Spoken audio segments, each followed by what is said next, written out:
He could not stand the heat in King's Landing. It was a thick, suffocating thing that clung to him like a damp cloak, filling his lungs with the stench of rot and perfumed courtiers who disguised deception behind honeyed greetings. Eddard Stark, known to his friends, could not help longing for the crisp wind off the wall or the familiar chill of the north. Yet duty bound him here, in these gilded corridors, among men and women playing a game that poisoned honor. The thought of it churned in his stomach as he paced the floor of his chambers in the Red Keep. He allowed himself only a sliver of candlelight. Though the sun had set hours ago, he kept the curtains drawn, for prying eyes slept lightly in this city. Shadows leapt and flickered over the stone walls. He could hear the distant drip of water from a crack in the ceiling, and the far-off echo of footsteps, never certain whose they might be. Even in his own rooms he felt no sense of security, only careful, watchful suspicion. The air tasted of old dust. He leaned over a small wooden desk and let his eyes roam across a scrap of parchment. A single name was written in the top margin, the letters small but precise: Daenerys. The pen had trembled in his grip as he'd written it, unsteady as his mind. Her father had been the Mad King, a man who'd brought ruin and pain to all the great houses of Westeros, House Stark among them. Yet she was rumored to be different, forging her own destiny on a continent across the narrow sea. He had been told that Daenerys Targaryen was just a girl, though now nearly a woman grown. A silver-haired princess in exile, wandering the seas of Essos, forced to wed a Dothraki warlord. He had heard the rumors that she might be pregnant. He'd heard the more frightening whispers that dragon eggs traveled in her retinue, that her own spirit burned with dragon fire as fiercely as any Targaryen before her. Yet rumor was as common in King's Landing as lice. It meant nothing until verified, and even then, it could shift like a wind-blown leaf. Ned traced his fingertips over the parchment's edge. He felt the memory of his father's voice echo through his mind, the tension in that final letter that had come before everything fell apart. He remembered the cries of Lyanna as she died, the promise he had made upon her deathbed. The realm believed in Robert Baratheon, believed in the supremacy of a new age, the Targaryens extinguished. But Ned Stark knew the truth about Rhaegar's child. He knew the secret that weighed heavier on his heart than any other. And now, with Robert on the throne, that secret pressed upon him day and night. He blew a slow breath, inhaling the stale heat of the room, trying to center himself. If he was not careful, that secret, and what it implied, would be lost forever. Or worse, if discovered, it might ignite another war. The realm was too fragile for more open warfare, especially with Lannisters perched on the seat of power, pulling threads from the shadows. The king he served was not truly the same Robert he'd followed into battle years ago. Robert had grown complacent, or perhaps simply broken by guilt, by memories of war, and the responsibilities that clung to him like a yoke. Ned gazed at the candle's flickering flame. He touched the quill again but set it down. He could not risk writing more than a single name. Even that felt dangerous. He had a plan though, or at least the wisp of one. The idea formed in the darkest corners of his conscience, a possibility that unsettled him as much as it gave him hope. Daenerys Targaryen was the last known scion of her line besides her brother, Viserys, who had been rumored to be vain, volatile, and rumored also to be dead by now. That left Daenerys alone, with no one to guide her. She was likely suspicious of every lord in Westeros, especially a Stark, whose own father and brother had been executed on the order of her father, Aerys' second eye. Yet Ned believed in reason, believed in the ties that might bind people beyond the sins of the past. And he believed, above all, in protecting the blood of his sister. If it came to that, if Daenerys truly had an army, or if she truly had dragons. A pang of guilt struck his heart at the betrayal implicit in even considering a Targaryen alliance. But some part of him felt a moral imperative. If the realm was to remain stable, if the truth about Jon were ever to come to light in a manner that did not unleash chaos, he might need an ally more potent than any in the Seven Kingdoms. He stood at last, tall but shadowed, and walked to the narrow window. He peered down at the dark courtyard, a wedge of moonlight falling across the cobblestones. A pair of guards in gold cloaks made slow rounds, the shuffle of their boots faint but constant. Ned pressed his hand against the window's ledge. He could sense the presence of those walls, thick with secrets. Lord Varys had ears everywhere. Littlefinger had his own cunning ways. Even Renly, the king's brother, played at his own intrigues. The city was a nest of vipers. It would only grow more treacherous if Ned made one wrong move. But he had no choice if he was to do right by his vows, and by Jon. He breathed deeply. Then, hearing the clock chime somewhere in the bowels of the fortress, he returned to his desk. His hand closed over the small piece of parchment. Quickly, he folded it and sealed it with wax, leaving no crest that might identify him. The name Daenerys was hidden now, embedded in the swirl of parchment. He slipped it into the lining of a leather pouch, one that looked no different from any other carried by the countless scribes and officials who wandered the keep. He would deliver that message to a trusted messenger, if he could find one. There was only one man he trusted in this vile city, but even that trust had begun to feel precarious. He thought of the black-haired knight who had once served the Starks, Jory Castle's cousin, or maybe it was a friend, a quiet man with no love for the Lannisters. The man's devotion to House Stark had never wavered, not once. But was even that enough? One slip, one moment of carelessness, and the Lannisters would know. If Cersei or Jaime Lannister discovered Ned's intentions, he doubted he would survive the week. More importantly, it would put the entire realm in jeopardy. He told himself, I have to do this, no matter the risk. He repeated that silently as he set the leather pouch inside a wooden chest at the corner of the room. Then, done with this meager step, he stilled. Silence. For a moment, only the distant shuffle of footsteps, the slight rasp of wind through the cracks in the stone. His mind flickered with memory. Catelyn's laugh, the lilt of Arya's voice, the warm flicker of the hearth in Winterfell's great hall. These recollections held him upright, gave him the will to stay in the south. The sacrifice weighed on him, but so did the knowledge that if he did not act soon, everything he valued might unravel. The night deepened, and so did his resolve. He let sleep come only after triple-checking the lock on the chest. In the daylight, King's Landing presented a different face, no less treacherous, only veiled under a veneer of hustle and bright chatter. Merchants hawked trinkets and potions. Street children darted between the legs of foreign dignitaries. The heat made the city reek of sweat, rotted food and waste, the fragrances swirling in nauseating waves. Narrow corridors twisted in labyrinthine confusion behind the stables and storehouses. Even the Red Keep's ramparts shimmered as though in a haze. Ned strode through the castle corridors with a measured pace, keeping his expression composed. Servants bowed as he passed. He offered them the barest nod of acknowledgement. Petyr Baelish, or Varys, might lurk behind any corner.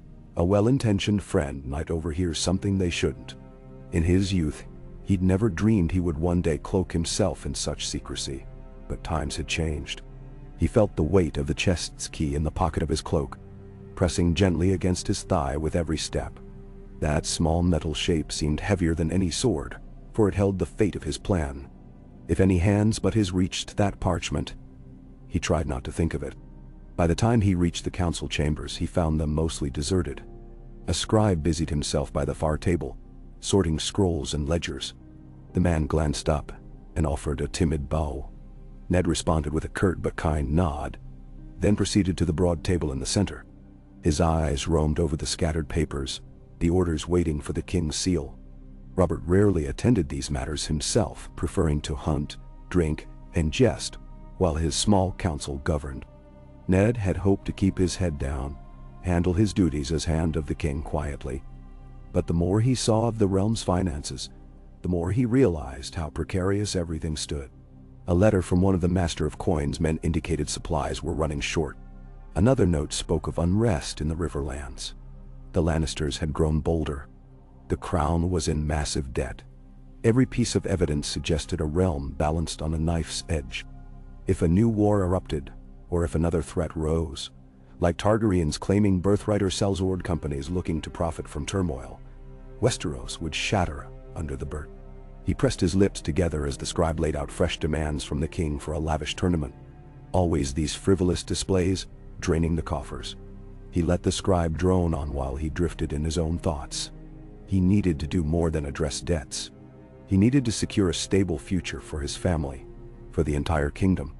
And that, ironically, might lie with the one who had once been called an enemy. The Targaryen girl, Daenerys, might not yet be stained by her father's madness. If Ned could persuade her to see reason, if she truly had resources, or if she ever came to these shores, perhaps there was a path to unity no one else dared imagine. The risk still made his heart pound with apprehension. He abruptly cut off the scribe, who was asking him where the king might conjure coin for the next tournament. "Instruct Lord Baelish that the sums requested must be halved," Ned said in a firm voice. "If the king protests, he may speak to me directly." The scribe opened his mouth to protest, but Ned quelled him with a stern stare. "That will be all." The man bowed and skittered away. Left alone, Ned placed his palms on the table and bowed his head. A headache throbbed behind his eyes. Slowly, deliberately, he took a seat in the wide carved chair reserved for the hand. He glanced at the tapestry on the wall depicting a victorious king slaying a boar, or perhaps a stag. It was an old scene, the threads worn. He realized how illusions of grandeur dominated this city. Everything in King's Landing was about the story you told, the narrative you spun, the illusions you wove for others to admire or fear. Honor was trampled beneath cunning steps. He recalled the day he had confronted Cersei in the castle gardens, how he had threatened to reveal her secret about Joffrey's true parentage. That memory still burned. He had thought he could appeal to her better nature, or at least give her a chance to flee, to prevent bloodshed. Instead, he suspected he had only spurred her to greater ruthlessness. The queen was no gentle soul. She was cunning and unscrupulous, and with Tywin Lannister behind her, she possessed a formidable backing. A moment later, the door creaked open, and Pettier Baelish himself walked in. All quiet footsteps and a sly smile. "My Lord Hand," Littlefinger said, dipping his head. He wore a brocade doublet in deep green, a mockingbird pin perched at his collar. "I fear we have pressing business that cannot wait." Ned masked his annoyance. "What is it, Lord Baelish?" Baelish approached with languid grace, leaning his elbows on the table across from Ned. "Our beloved king has requested a feast to celebrate his latest hunts. He wants you to ensure all is arranged. Guests, entertainment, the works." Ned frowned. "Another pointless extravagance. I've just told the scribe to cut all such expenses. Robert knows we cannot afford to be lavish at this moment. The Lannisters." Baelish raised a hand, the corners of his mouth curving in a near inaudible chuckle. "Yes, yes. But who is going to explain that to our king? I certainly do not wish to stand between him and his pleasures." Ned pinched the bridge of his nose. "I'll speak to him then."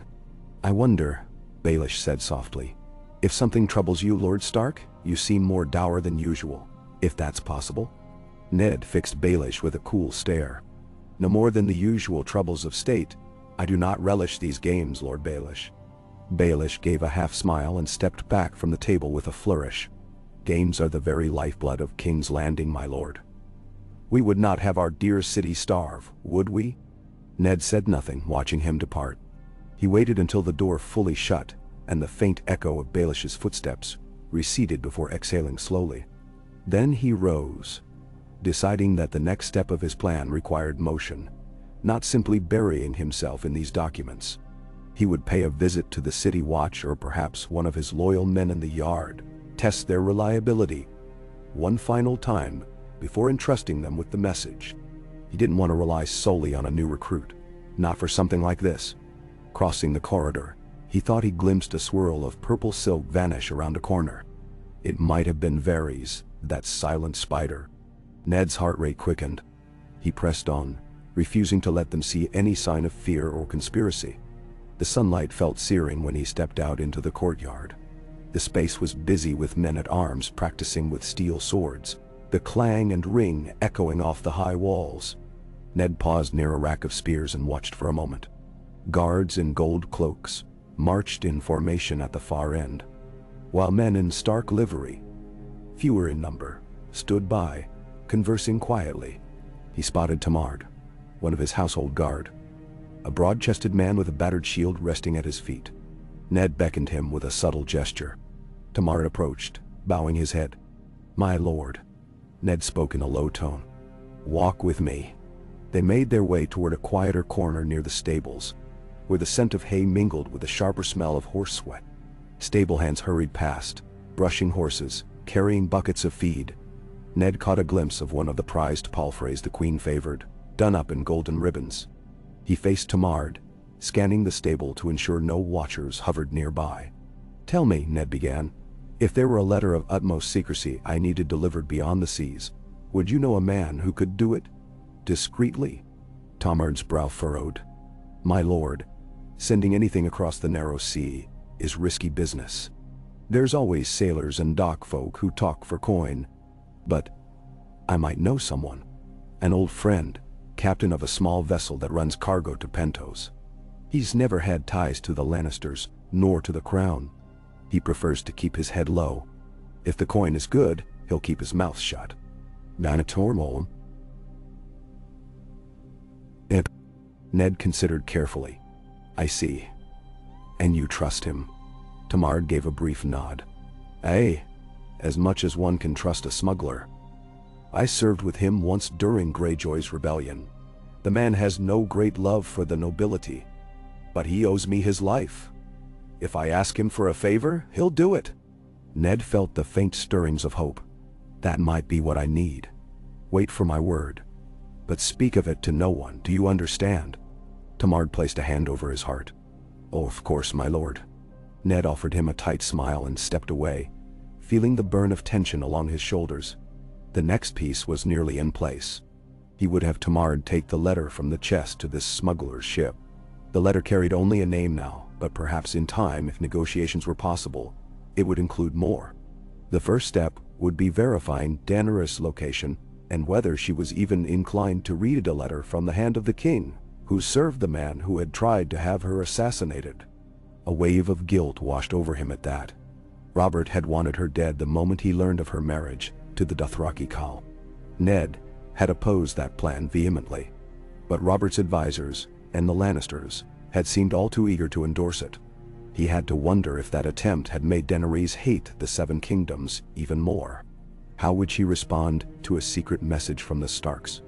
Honor demanded that he try. He thought of Lyanna again, and of the child she bore. He thought of the truth, and so he steeled himself, letting the swirl of stable life pass around him unnoticed. The day wore on, and he immersed himself in the tasks that a hand must shoulder. Hearing petitions, reviewing appointments, speaking with the commander of the city watch, meeting with the master of laws. King's Landing wore him down, piece by piece, until by evening he felt like a husk of himself, drained of everything but duty. As the sun dipped low and turned the sky a bruised orange, Ned found himself drawn to the gardens, a small courtyard near the keep, with a fountain shaped like a trio of dancing women, water trickling from their stone hands. It was quieter here. A single guard stood at the gateway, and beyond that, a corridor led to the royal chambers. He settled on a stone bench. The fragrance of some southern flowers, ones he could not name, mingled in the air. He watched the water's ripples. He remembered how, not too long ago, he had met Cersei among the hedges, confronted her about the parentage of her children. He regretted now that he had not simply taken that information to Robert immediately. Perhaps matters would have unfolded differently. But he had hoped to avoid needless bloodshed. That was how it was with him, always trying to do the honorable thing, the merciful thing. Too often, the Game of Thrones demanded otherwise. He stared into the rippling water. He tried to imagine what Daenerys might be like. He had never seen her. He only knew rumors. That she had the same shining hair as her ancestors. That she had a quiet determination. That some called her the Mother of Dragons, though that seemed impossible. Dragons had been gone from the world for over a century. Still, the Targaryen name once struck terror into the hearts of men. And now, the fate of the realm might rest on whether this exiled girl shared the cruelty of her father or the quiet nobility of her brother Rhaegar. who had never seen the monster Robert painted him to be. Rhaegar was always a mystery, and yet, Ned recalled the Tower of Joy, the King's Guard, who died protecting something. They believed in Rhaegar, believed in the child that Ned had taken away. That knowledge twisted inside him, a coiling serpent that refused to be still. He turned his gaze upward at a single star emerging in the twilight sky. I must ensure Joan's safety, no matter what. He closed his eyes for a moment, letting that intention guide him. Night descended in earnest.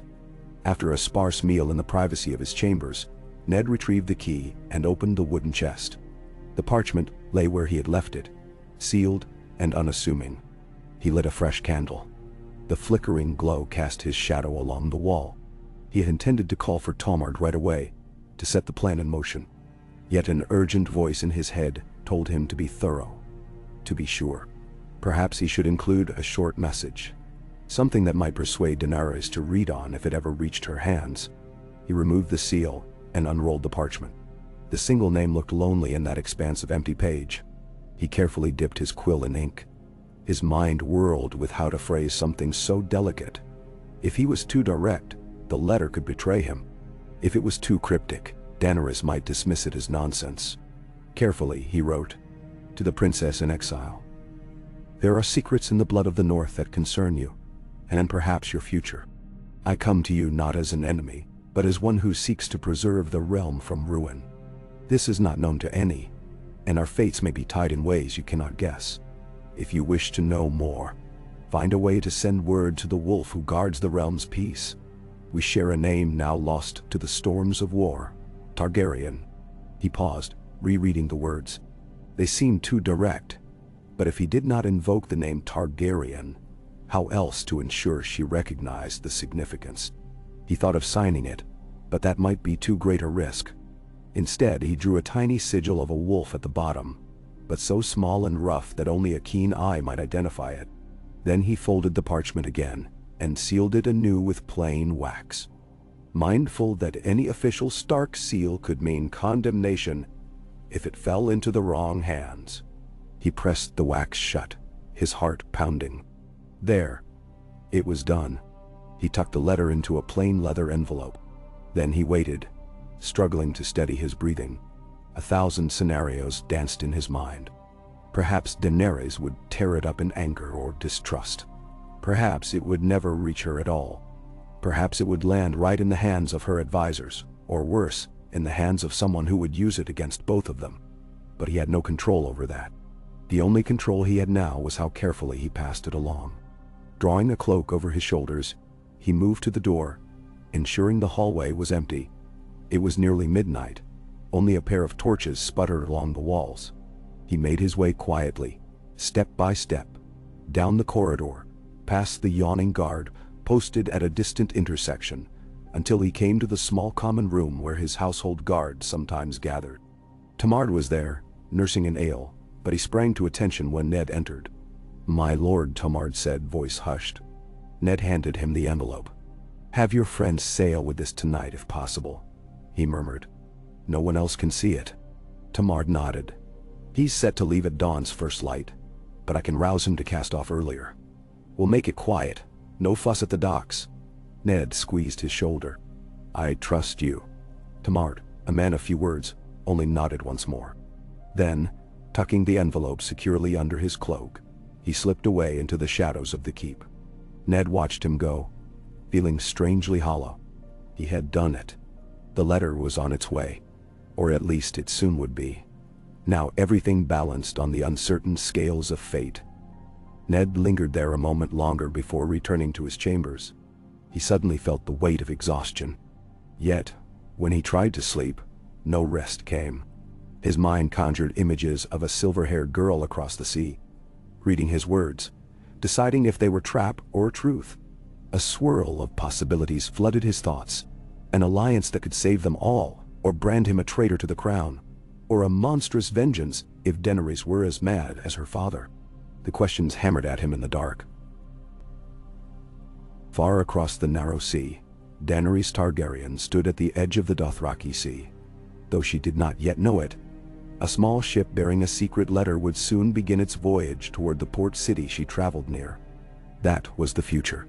For now, she watched the tall grasses bow in the wind, a rolling ocean of green that her khalasar rode through with ease. She felt the faint jostle of her unborn child in her womb, a sensation that made her place a protective hand there. The Dothraki around her chanted and sang ancient songs of war. Khal Drogo, her sun and stars, had halted the march to make camp. Dany slipped away to a quiet spot, where she felt the hush of the plains envelop her. A day's ride behind them lay the city where she had, for the first time, stood unafraid, proclaiming herself Khaleesi. The memory brought a small, confident smile to her lips. She was learning to be strong in a world that had offered her no mercy. A trio of riders thundered by, their braids swaying. They shouted back at her in the harsh Dothraki tongue. Something about the night being too calm, how they yearned for fresh battles. Dany watched them with a thoughtful look. War, conquest, it was in the Dothraki blood. But she was beginning to see beyond that. Yes, she wanted the Iron Throne that had belonged to her ancestors. But she also thought of the common people she had glimpsed in the free cities, the children who starved while sellswords pillaged. She held a kernel of compassion that set her apart from warlords and tyrants. She pressed a palm gently over her stomach. My son, she thought. Rhaego, named for the brother she had lost, or perhaps for the father she never knew. Rhaegar. Sometimes she sensed a flicker of heat, as if destiny itself kindled in her veins. She returned to the khalasar's fires then, letting the warmth of the flames wash over her. The night sky stretched overhead, brilliant with stars. Some of her closest handmaidens were there, offering sweetened wine, ladling stew into wooden bowls. The Dothraki men boasted of hunts and upcoming raids. Khal Drogo sat to one side, silent and regal, occasionally letting out a short laugh at some jest or story. Dany settled near him, but her mind wandered. She thought of the Seven Kingdoms, a place she barely remembered. She pictured its towering castles, the red and gold banners, the green fields dotted with castles. All the tales she had heard described it as both magnificent and cruel. It had not been kind to her family. Yet a small part of her longed for something that felt like home. At times, she felt her father's ghost looming behind her, an uncertain legacy. She swallowed her fears and sipped from her bowl. She was Khaleesi. She must be strong. And soon enough, a letter would come from across the sea, bearing a name she had never heard from a man she had never met, offering a glimmer of possibility that might alter everything. But for this moment, she simply watched the firelight dance on Drogo's copper skin and let the future wait. In King's Landing, dawn broke with a haze of dusty sunlight. Ned stood at a high window, gazing toward Blackwater Bay. Though from this vantage he could not see the docks, he imagined a small ship setting sail, gliding past the Red Keep's shadow. The waves would shimmer beneath its hull, carrying his message toward the uncertain horizon. He lingered there for a long time, ignoring the bustle of servants who rushed to prepare for the day, ignoring the distant calls of city vendors. All of it faded into a dull hum in his ears. He whispered under his breath, "Gods be good. Let this be the right choice." Then the city demanded him once more. A steward arrived, informing him the king wanted his presence. Another day of battles fought with quills and coin and words. Another day he would endure. If the letter ever reached Daenerys, he might never even know. But he had done his part. A small measure of relief and dread commingled in him as he donned the vestments of the Hand, and set out to face whatever chaos King's Landing offered next. No. The next few days dragged on, though each was filled with 1,000 petty crises, from managing the king's hunts to addressing disputes among the lords. The heat did not relent. Robert grew more belligerent with every goblet of wine, and Cersei's every glance felt like a blade searching for his weak spot. Ned carried a sense of quiet tension, as though any step might be the one that triggered an avalanche. In the back of his mind, the letter was always there. He would go to his chambers at night, check the chest, the empty space within. He would recall each day how he had chosen to trust Tumard and that smuggler. He questioned himself constantly. Should he have done it differently? Should he have waited? But no. Time was not his ally. Robert's mood worsened by the day. The realm verged on financial collapse, and the Lannisters were weaving plans behind the scenes.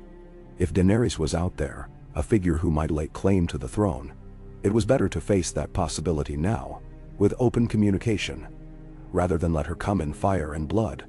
At midday on the fourth day after sending the letter, Ned found himself summoned to the throne room, where Robert sat in languid disregard upon the Iron Throne. A cluster of courtiers and petitioners gathered, forming a half-circle. Several wore anxious expressions, some wearing the sigils of lesser houses. Ned took his place to the king's right, ignoring the scornful look Cersei gave him from the other side. A lean man in threadbare finery stepped forward, cleared his throat, and explained he had come to complain about a Lannister bannerman seizing property in the Riverlands. Ned's attention wavered. Robert was too impatient for these matters. Indeed, the king scowled and barked. "Sort it out. I've no time for trifles." But these trifles, Ned knew, were how rebellions began. He forced himself to refocus, to mediate the discussion. He felt Robert's frustration simmering, felt the stifling tension rolling off Cersei. She seemed more restless than usual, her green eyes flicking from Ned to the petitioners, as though she hungered for something to break. Varys stood near a column, expression calm, fingers steepled. Baelish hovered at the fringes, wearing that perpetual half-smirk. Ned took in the scene with quiet resolve. If these were the pieces on the board, he needed to ensure that the letter he had sent was the single hidden piece that might change the game. He navigated the petition, giving what small reassurances he could, feeling the weight of the Watcher's eyes on him. Every step must be careful. He had to remain the honorable hand of the king on the surface, so no one suspected the undercurrents of his intentions. He concluded the matter by promising to investigate the Lannister bannerman's conduct, ignoring the thin-lipped scowl from the queen. When the court was dismissed, Robert surged to his feet, complaining of boredom, ordering a midday feast. Ned turned to follow him, but a slight, deliberate brush of movement caught his attention. Varys was near, offering a subtle half-bow. The king moved away, surrounded by a gaggle of sycophants. The queen swept from the hall in a swirl of green velvet. Baelish winked at Ned before vanishing behind a carved pillar. That left Ned and Varys momentarily alone in the echoing chamber. Varys spoke in a gentle voice.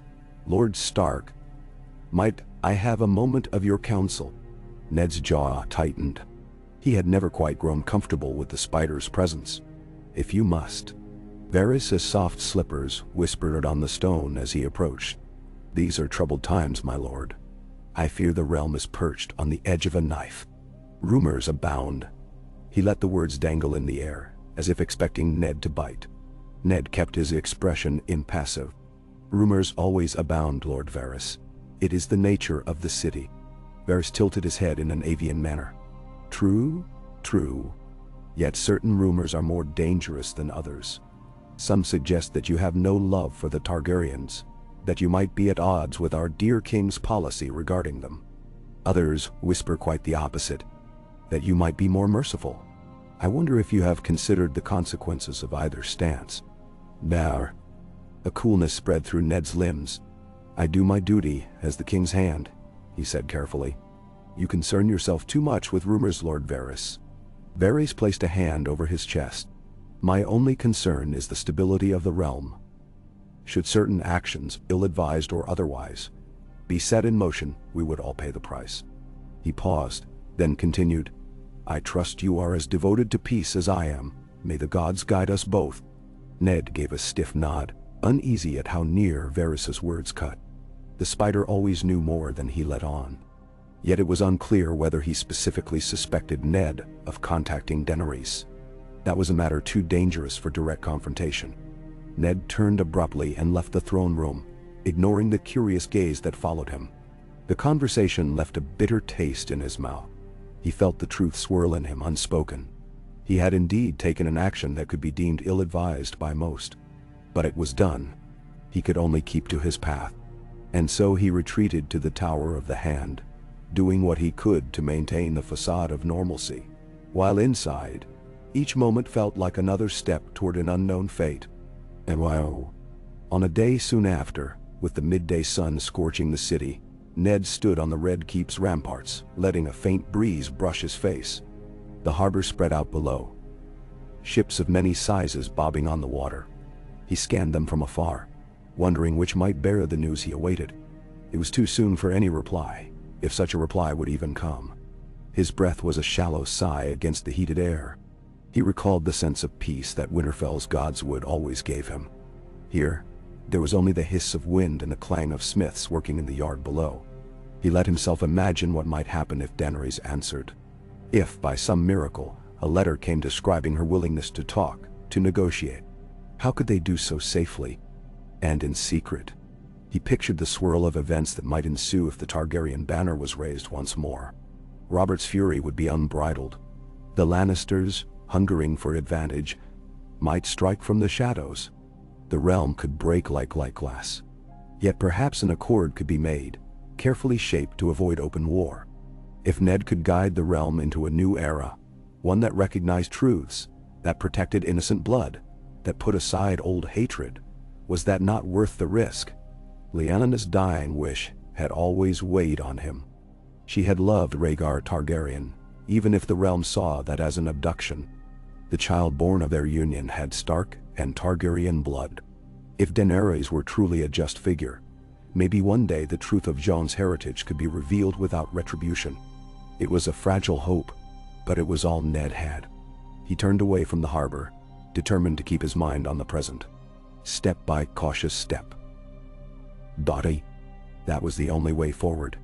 He made his way down the stairs, heading back toward his chambers, the swirl of daily tasks awaiting him. If a letter from Daenerys ever arrived in return, it would come either to the secret smuggler's route, or it would not come at all. Ned had no illusions that she might trust him quickly. He expected she might remain silent, or she might test him in some cryptic fashion. Even so, he readied himself. Each day, he told himself the patience of the North was his ally. The Starks knew how to endure long winters, and this was a winter of secrets. The heat pressed on, and he pushed open the door to his solar, stepping into the gloom. A single candle flickered on his desk, left burning perhaps by a steward cleaning the space. Ned approached it, letting the door swing shut behind him. The hush of the room embraced him. He noticed, to his mild surprise, a scrap of parchment lying atop the desk. At first he assumed it was a routine message. But as he lifted it, he realized it had no seal, no signature. The script was spare. The spider weaves. Be mindful of your steps. Ned's hand tightened on the parchment. Another cryptic warning. Had it come from some friend or from an enemy seeking to sow discord? This was King's Landing after all. He looked around, half expecting someone to step from the shadows. No one did. He carefully tore the note to bits and fed them to the candle's flame, watching the blackened shards curl into ash. Then, taking a deep breath, he sat, leaning on the desk. Events were stirring. Varys' presence was always near. Cersei circled like a predator. Robert drowned in ale and whores, ignoring the cracks in his kingdom. And half a world away, Daenerys Targaryen might read his letter, or might never even see it. He exhaled slowly, letting the hush envelop him. 5 days since the letter was sent. It could be weeks before he heard anything, if the time came at all. In the meantime, he had to play the role of the diligent hand, watchful and patient. The city might suspect nothing, or it might devour him at the first sign of betrayal. Ned closed his eyes, summoning an image of the heart tree in Winterfell's godswood, imagining the old carved faces' silent vigil. In that quiet memory, he found resolve. He would keep his word, to the living and the dead. He would do what was right for the realm, even if the path was darker than any he had known, because that was his nature. Honor, duty, love. All the things so many in this city called weaknesses. He called them strengths. One day at a time, one careful step at a time. The pact he had set in motion would run its course. And when the day came for him to face the consequences, he would stand as a Stark of Winterfell, unbowed, prepared to fight for what was just. If the realm was to know peace, perhaps it would be found in the forging of an impossible alliance, one he had begun with nothing more than a single name on parchment, and the fervent hope that Daenerys Targaryen was not her father's daughter. Outside, the bells began to toll. Ned stirred, blinking the remnants of that daydream away. There was work to be done. Reports, disputes, demands from the king. Quietly, he gathered himself. Someday he might look back on this moment as the turning point, the instant he reached across a gulf of blood and betrayal to seek an uncertain bond. He prayed the old gods would guide him through what was to come. He rose from the desk, smoothing his cloak, and prepared to step back into the labyrinth. The game was in motion, and though he loathed the very notion of it, he played his part. Outside the window, the day wore on, hot and restless. Far across the sea, a ship sailed east, carrying a secret Ned Stark dared to share with the last dragon. And at the heart of it all was hope, thin as a knife's edge, but hope nonetheless. Ka. Ned Stark awoke to a tumult in the courtyard, a clamoring of voices that rose and fell in heated tones. Dawn's pale light filtered through his narrow window, casting thin shadows that seemed to stretch unnaturally long. He blinked once, twice, brushing the remnants of fitful dreams from his mind. Dreams of wolves and dragons haunted him nightly now, tangling in dark shapes behind his eyes. With a weary sigh, he sat up and drew on his tunic. The air in his chambers was already oppressively warm, thick with the city's perpetual haze. He stepped into the corridor, where a single torch guttered, its flame nearly extinguished by the encroaching daylight. He found himself bracing for what small calamities the day might bring. The hush of stone walls offered no comfort. They felt more like a prison than a home. In the span of a single heartbeat, he remembered Winterfell. He imagined the crisp northern wind on his face, the solidity of the ancient halls, the distant howling of direwolves. That memory steadied him. Then the stirring in the courtyard grew louder, and he forced himself to move. He descended the spiral stairs and emerged into a pale morning glare.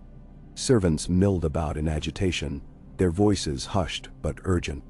In the center stood Janos Slynt, commander of the city watch, his gold cloak gleaming, a scowl etched into his heavy features.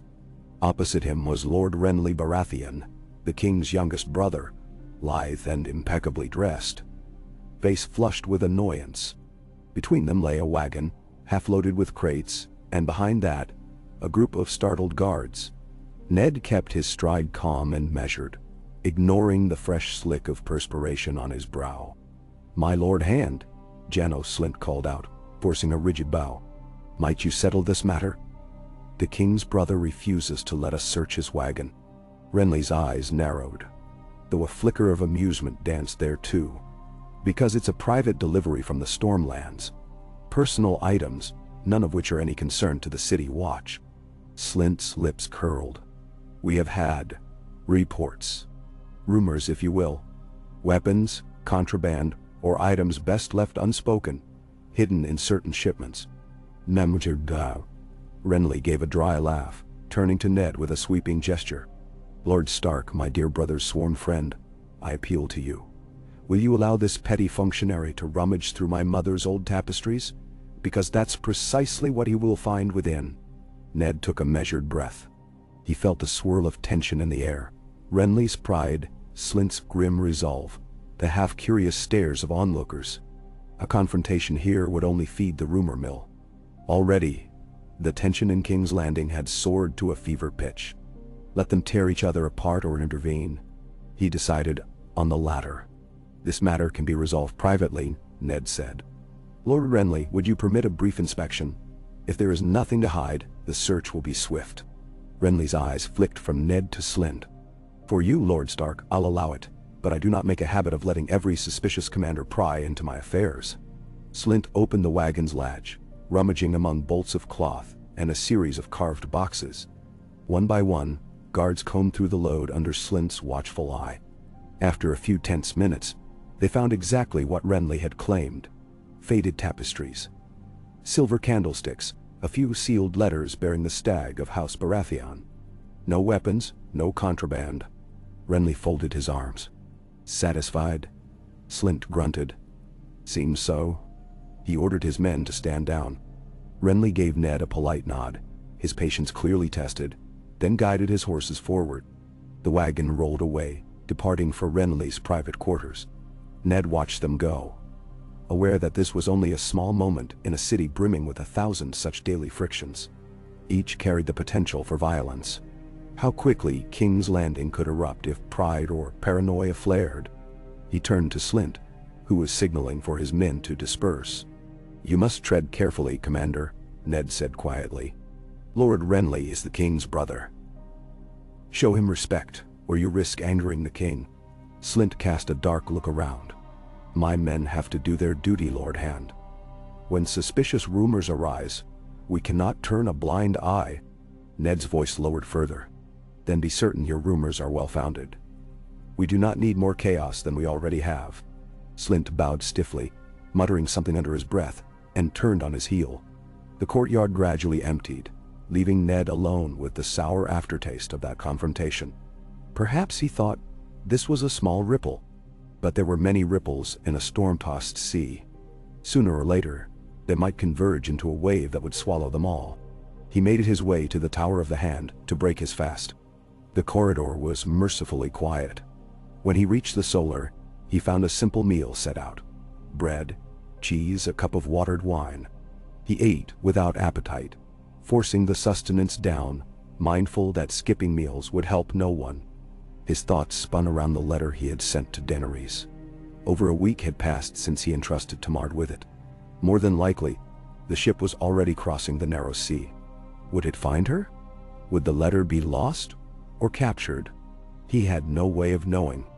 Each day, Varys' subtle glances, Baelish's half-smirks, and Cersei's suspicious eyes only deepened his worry. He felt as though he walked on thin ice. One crack in the entire facade would shatter. Yet he could not, in good conscience, abandon the plan. If there was any chance of forging a quiet accord with Daenerys Targaryen, any chance to avert war and spare the realm further ruin, he had to try. But secrecy was paramount. He finished his meal, tidied his clothes, and went to attend a small council meeting. When he arrived in the council chamber, the place was half full. Baelish lounged in his seat, spinning a quill between his fingers, while Grand Maester Pycelle dozed in a corner, mustache fluttering with each labored breath.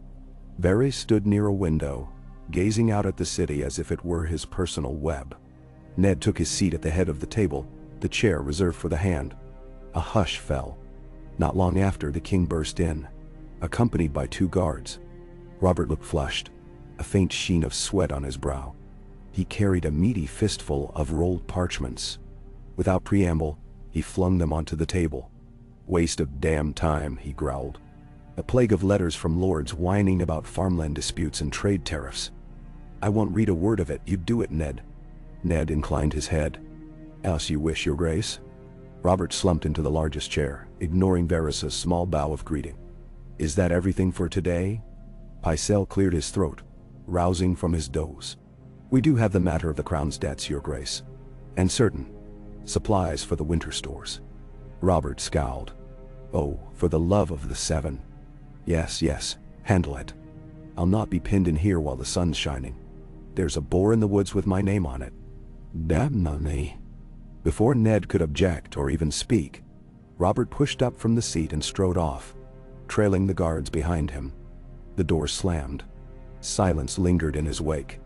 Baelish pursed his lips, then gave a shrug as though to say, "Business as usual." Pycelle began mumbling about provisions. Varys turned from the window, offering a thin-lipped smile. "And so the king's burdens fall yet again upon our good Lord Stark," Varys said softly, walking to the table. "I trust you find the city's intrigues enthralling enough to keep you from boredom." Ned managed a cool tone. "Boredom is not a problem here." Pycelle began droning about the potential for grain shortages if the next harvest was poor. Baelish interrupted occasionally with suggestions on how to coax more coin from the Tyrells, or how to shift the cost to local lords. Ned listened with half his attention, scribbling short notes. Yet behind his measured composure, he pictured the slender hope of his letter traveling across the waves. A hope that maybe, one day, he could end these petty quarrels in a more permanent way. They concluded the session without incident.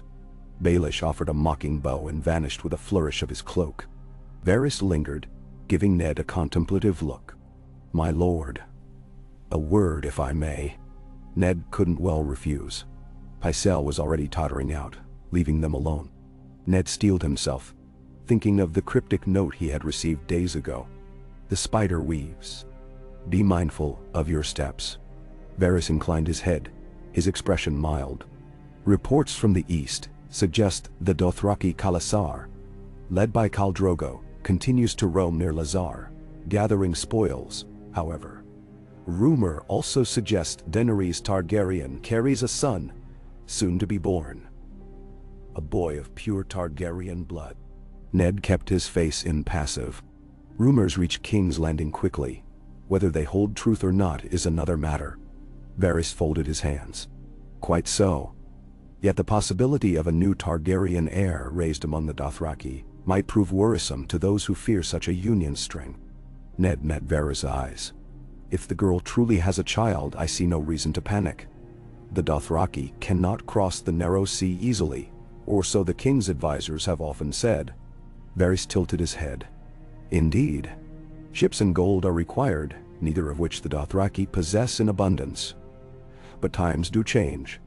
Allies may be found in unexpected places. We mustn't be so quick to dismiss the possibility." Ned realized there was a note of gentle warning in Varys' voice. The spider tested him, gauging his reaction. He gave nothing away. "Thank you for your concern, Lord Varys. I shall remember your counsel." Nadine. Varys bowed with a faint smile. "Your graciousness knows no bounds, Lord Stark. Do take care." Then he glided from the chamber, leaving Ned alone with the hush of stone walls. Ned exhaled, feeling the tension in his shoulders. He did not trust Varys, yet part of him acknowledged the man's intelligence. If Ned's letter had leaked somehow, Varys would be the first to catch the scent. Ned prayed that Tomard and his smuggler friend had been careful. He rose at last, shaking off the sense of dread. That evening, he dined with Sansa and Arya in the private hall of the Tower of the Hand. The girls seemed subdued. Arya picked at her food, the scowl on her face suggesting she'd rather be practicing swordplay. Sansa kept glancing at the doors, as if hoping Joffrey might appear. Or perhaps she was simply dreaming of golden finery and southern courts. Ned engaged them softly, asking after their lessons. Sansa brightened when talk drifted to her sewing, though Arya rolled her eyes. He tried to hide his own turmoil. He told himself that the best gift he could give his children was a realm at peace. Even if it meant forging alliances in the shadows. Even if it meant secrets that weighed upon his heart. So he smiled, listened to Sansa's shy chatter, and nodded when Arya insisted that she hated ladylike tasks. A father's duties at their simplest. Night fell. After tucking Arya into bed, she insisted she was too old. But he gave her a quick embrace, and walked the halls, letting the quiet lay over him. He felt restless, pacing as if the movement might ease the knots in his chest. Sometimes, for the briefest moment, he thought he heard the faint roaring of some distant beast, or a whisper of wind that sounded like ghosts. Perhaps only the city's hush playing tricks on him. He found himself drawn to the godswood of the Red Keep, smaller and less ancient than Winterfell's, but still possessing a few thick trunks and a small heart tree, though it lacked a carved face. The leaves shimmered in the moonlight, silver and black. He walked among them, breathing in the earthy scent of bark and grass. A sliver of moon cast shadows that flickered over his boots. He paused near the heart tree, placing a hand on its rough bark. "Grant me guidance," he murmured. Though he knew the old gods might not hear him as well in this southern place, yet a strange sense of calm settled on him. The sound of rustling leaves filled his ears. He stood there for a time, letting the tension drain. Then, at last, he returned to his chambers, where the flicker of a single candle greeted him. Sleep came in fitful waves. Days bled into weeks. The daily swirl of King's Landing never ceased. Petty rivalries, lavish feasts, heated arguments. Robert hunted. Cersei schemed. Baelish whispered. Varys watched. Through it all, Ned maintained his composure, settling disputes, signing decrees, trying to root out the creeping corruption that choked the city. He saw how the gold cloaks favored Lannister coin. He saw how merchants grumbled under new taxes. He saw how even honest knights questioned the king's judgment. He also saw with painful clarity the hollow look in Robert's eyes when the king lifted his goblet for the 10th time in a single evening. Once, the king had been a valiant warrior, but the man Ned had once followed into battle felt long gone. In his place was a weary, angry soul, lashing out at the world. Ned pitied him, even as he felt the sting of old betrayals. He wrote coded letters to Winterfell, advising his eldest son, Robb, to keep the North strong and vigilant. He avoided direct mention of any Targaryen matters, though the weight of that secret pressed on him. He dreaded the possibility of another confrontation with Robert over Daenerys. If the king realized Ned opposed the plot to assassinate her, it might tear their friendship beyond repair.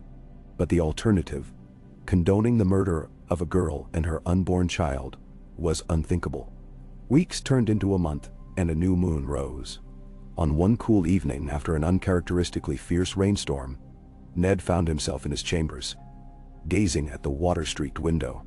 Lightning still flickered on the horizon. The city below glowed with lanterns, reflecting on puddles in the streets. He was alone, reading a half-finished ledger of the crown's expenses, when he heard a soft knock at the door. He frowned. It was late, well past midnight. He set aside the ledger, stood, and went to the door. Opening it carefully, he saw Jory Castle standing there with a grave look. Behind Jory was Tamard, soaking wet from the rains, his cloak dripping onto the stones. Ned's heart kicked. "My lord," Jory said quietly, stepping inside. "Apologies for the hour, but," Tamard insisted. Ned shut the door behind them. A single candle cast tremulous light over their faces. Tamard was breathing heavily, as if he had run the entire way from the docks. "Speak," Ned said, tension creeping into his voice. Tamard bowed his head. "My friend returned. The smuggler. He said he carried out your orders, delivered the letter to a contact in Pentos. He's back in King's Landing tonight with something for you." "Now?" Ned felt a sudden spike in his pulse. "What?" Tamard withdrew a small oilcloth pouch from his cloak. Beads of water rolled off the slick fabric. He placed it carefully in Ned's hand. "He said it was given to him by a broker in Pentos, who claimed it was from a silver-haired woman's retinue. He couldn't swear on the authenticity. It cost him a fortune in bribes to get it through the lines unseen. But he believes it is a response, my lord." "Then?" Ned stared at the pouch, the dim candlelight reflecting on its surface. "A response." He drew a steadying breath. "You trust your friend?" Tamard nodded. "With my life. He does this for no man but me. And for gold, of course. But he's discreet." Jory looked between them, brow furrowed. "Is this safe, my lord?" "It must be," Ned said. "Thank you, Tamard. See that your friend keeps his head down. I'll speak to him if needed. For now, make no mention of this to anyone." They bowed and departed, leaving Ned alone with the pouch. He waited until their footsteps faded before crossing to his desk. Heart hammering. Slowly, he peeled back the oilcloth. Inside was a slender scrap of parchment, sealed with a plain wax. No sigil. The paper felt slightly damp, the edges curling. He reached for a knife and carefully broke the seal. His eyes scanned the text, written in a delicate hand. "To the one who names himself the Wolf in the Land of Stags, I have received your message and wonder at its meaning. You speak of secrets in the blood, of alliances unknown. You claim to act in the realm's best interest, yet you serve one who sought my death. I do not know if I can trust you, but I cannot ignore such words. If you are earnest, prove it. Speak truth about why House Stark would reach out to me, the last Targaryen. Convince me that this is no trap, and tell me what is worth forging a bond that goes against the hatred we have known. We may not meet in person, not yet. But if you have more to say, I will listen. Beware those who watch your every move." No signature, but it bore a small symbol sketched at the bottom. A three-headed dragon, faint as if traced in haste. Ned's throat felt tight. She had indeed received his letter. She was wary, as was natural, but she had left the door open. She was willing to hear more. He swallowed hard, relief and fear mingling. If this message fell into the wrong hands, it would be ruin. But if he did nothing, he might lose this fragile chance at peace. He read the note 3 more times, memorizing each turn of phrase. It was written in the common tongue, which meant Daenerys, or someone close to her, had enough knowledge to correspond. Jorah Mormont was rumored to be in her service. Perhaps he helped craft it. Or perhaps Daenerys herself had grown versed in Western letters. Either way, it felt startlingly real. He lowered himself into a chair, candlelight dancing on the edges of the letter. 1,000 questions crowded his mind. What to say? How much to reveal? She demanded proof that he acted in good faith. But the greatest secret, the truth of Jon's parentage, was too dangerous to commit to parchment. Yet how else to convey the depth of his sincerity? That secret bound them more strongly than any political scheme. Her blood, Rhaegar's blood, and the blood of the Starks, all entwined in Jon. If Ned wrote these words plainly, and his letter was intercepted, it would be condemnation for them both. Robert, Cersei, the entire realm would erupt. But if he never revealed that truth, how could Daenerys believe him? He pressed a hand against his temple, feeling a dull ache. This was a risk upon a risk. Yet he had no alternative if he wished to build trust. He placed Daenerys' letter in a locked box, the same that had once held his initial message. Then he doused the room's single candle, letting the darkness wash over him. Sleep was impossible, so he paced, formulating how to respond, what code to use, how to convey enough to earn her trust without handing her a weapon that could destroy his family if it fell into unscrupulous hands. At last, just before the first gray hint of dawn, he set quill to parchment. The words came slowly, carefully. I write to you as one bound by honor and a promise made in blood. Our families were once at war, but there were those who sought peace beyond the storms of that conflict. I cannot speak all truths openly. I fear enemies read the messages meant only for us. Yet know this. My sister died with a name upon her lips, a name that bound House Stark and House Targaryen in a secret vow. You asked for proof that I am not your foe. If I wanted your destruction, I would not warn you that others at court still plot against you, nor would I risk my position to reach out. I have no wish for old hatreds to reignite. I seek to avert more bloodshed and protect those caught between the realm's illusions and the real truths hidden in the past. If you would keep this exchange alive, trust that I speak from a place of honor. I cannot yet reveal all, but if ever we stand face to face, I shall show you the truth that could reshape the fate of Westeros. Guard yourself. Those around you may not share your vision, just as those around it do not share mine. I remain the wolf, awaiting the day we might bring peace rather than devastation. He paused, reading over the words.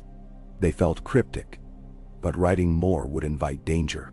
He closed with a small scratch of a wolf's head once again. Then he sealed it, placing no name on the outside. Another risk, another step forward. When the sun fully rose, Ned sought out Tomard, instructing him to pass the letter back through his smuggler friend. It would sail out quietly with the tide that evening. Tomard listened with his head bowed, swore his loyalty, and said he'd see it done. Ned did not miss the flicker of worry in the man's eyes. The stakes were rising. Across the narrow sea, Daenerys Targaryen stood in the courtyard of an opulent manse in Pentos, a guest of the Magister Illyrio Mopatis. Her Dothraki Khalasar remained encamped outside the city walls, a concession to the local authorities. She wore a light gown of pale linen, her silver-gold hair unbound, drifting in the morning breeze. The rains had come here as well, leaving the tiles underfoot glistening with puddles. She felt the child in her womb shift. The weight of him was growing daily, a reminder that her time approached. Nearby, Ser Jorah Mormont her with guarded concern. He had told her stories of the North, of House Stark's dour sense of honor. She found it peculiar that a Stark would reach out to her, let alone speak of a connection between their houses. She knew the Starks had suffered under the Mad King. Her father's cruelties had left wounds across the realm, and Robert Baratheon was said to despise Targaryens above all else. So how could this letter be anything but a trap? yet something in her heart refused to dismiss it. The words from the wolf were not those of a man thirsting for vengeance. They spoke of secret vows, of a sister who died with a name on her lips. Could it be that Rhaegar, her brother, had made some arrangement? Or was this merely a cunning ruse? She turned these questions over, again and again. Illyrio approached with a broad smile. Though she suspected, he observed her with calculating eyes.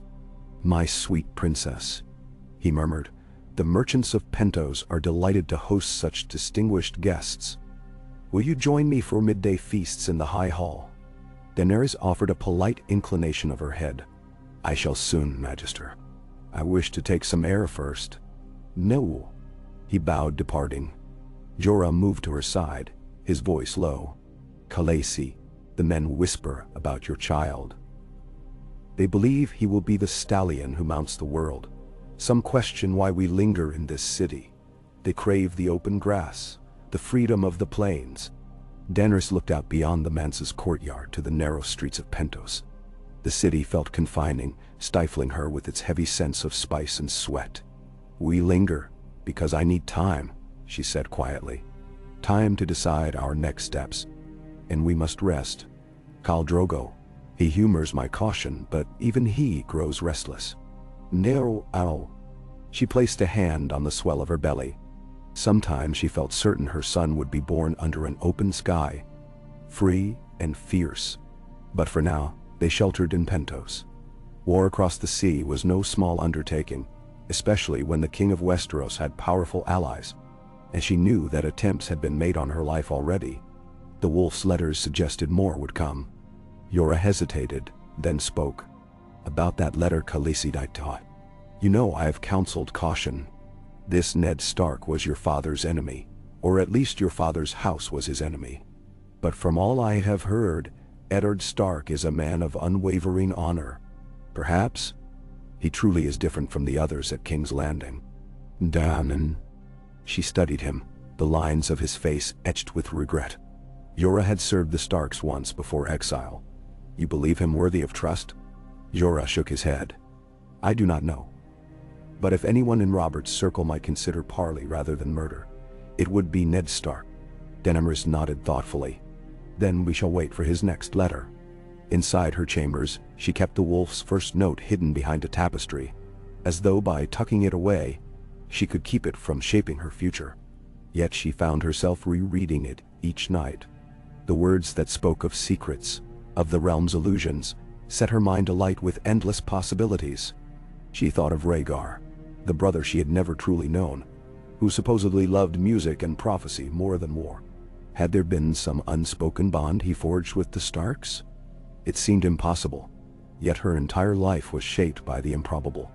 If there was truth in these hints, she had to chase it. If it was a lie, she had to be prepared to strike. Soon after, in the hush of a warm evening, Illyrio entertained a group of visitors. Daenerys retired to her private suite, half-heartedly listening through a balcony to the laughter and clink of goblets below. She yearned for the wide expanse of the Dothraki Sea, for the crackle of campfires, for the sense of purpose she felt when riding among her people. Here, behind thick walls, she felt caged. Suddenly, one of Illyrio's servants appeared, bowing low. "A private delivery for the Khaleesi," he said. She straightened, heart pounding. "This arrived at the harbor late this afternoon, with instructions to be placed only in your hands." He offered her a sealed parchment. Her breath caught when she saw the plain wax, the slight indentation of a rough wolf's head traced underneath. Immediately, she dismissed the servant, retreating to her candlelit chamber. With shaking fingers she broke the seal. The words spilled forth in precise, careful strokes, echoing the wolf's earlier tone. He spoke of honor, of a sister's dying wish, of truths hidden. He could not commit everything to paper, he said, but insisted he acted from a vow that linked their families more deeply than anyone knew. He had not threatened her. He had not demanded anything.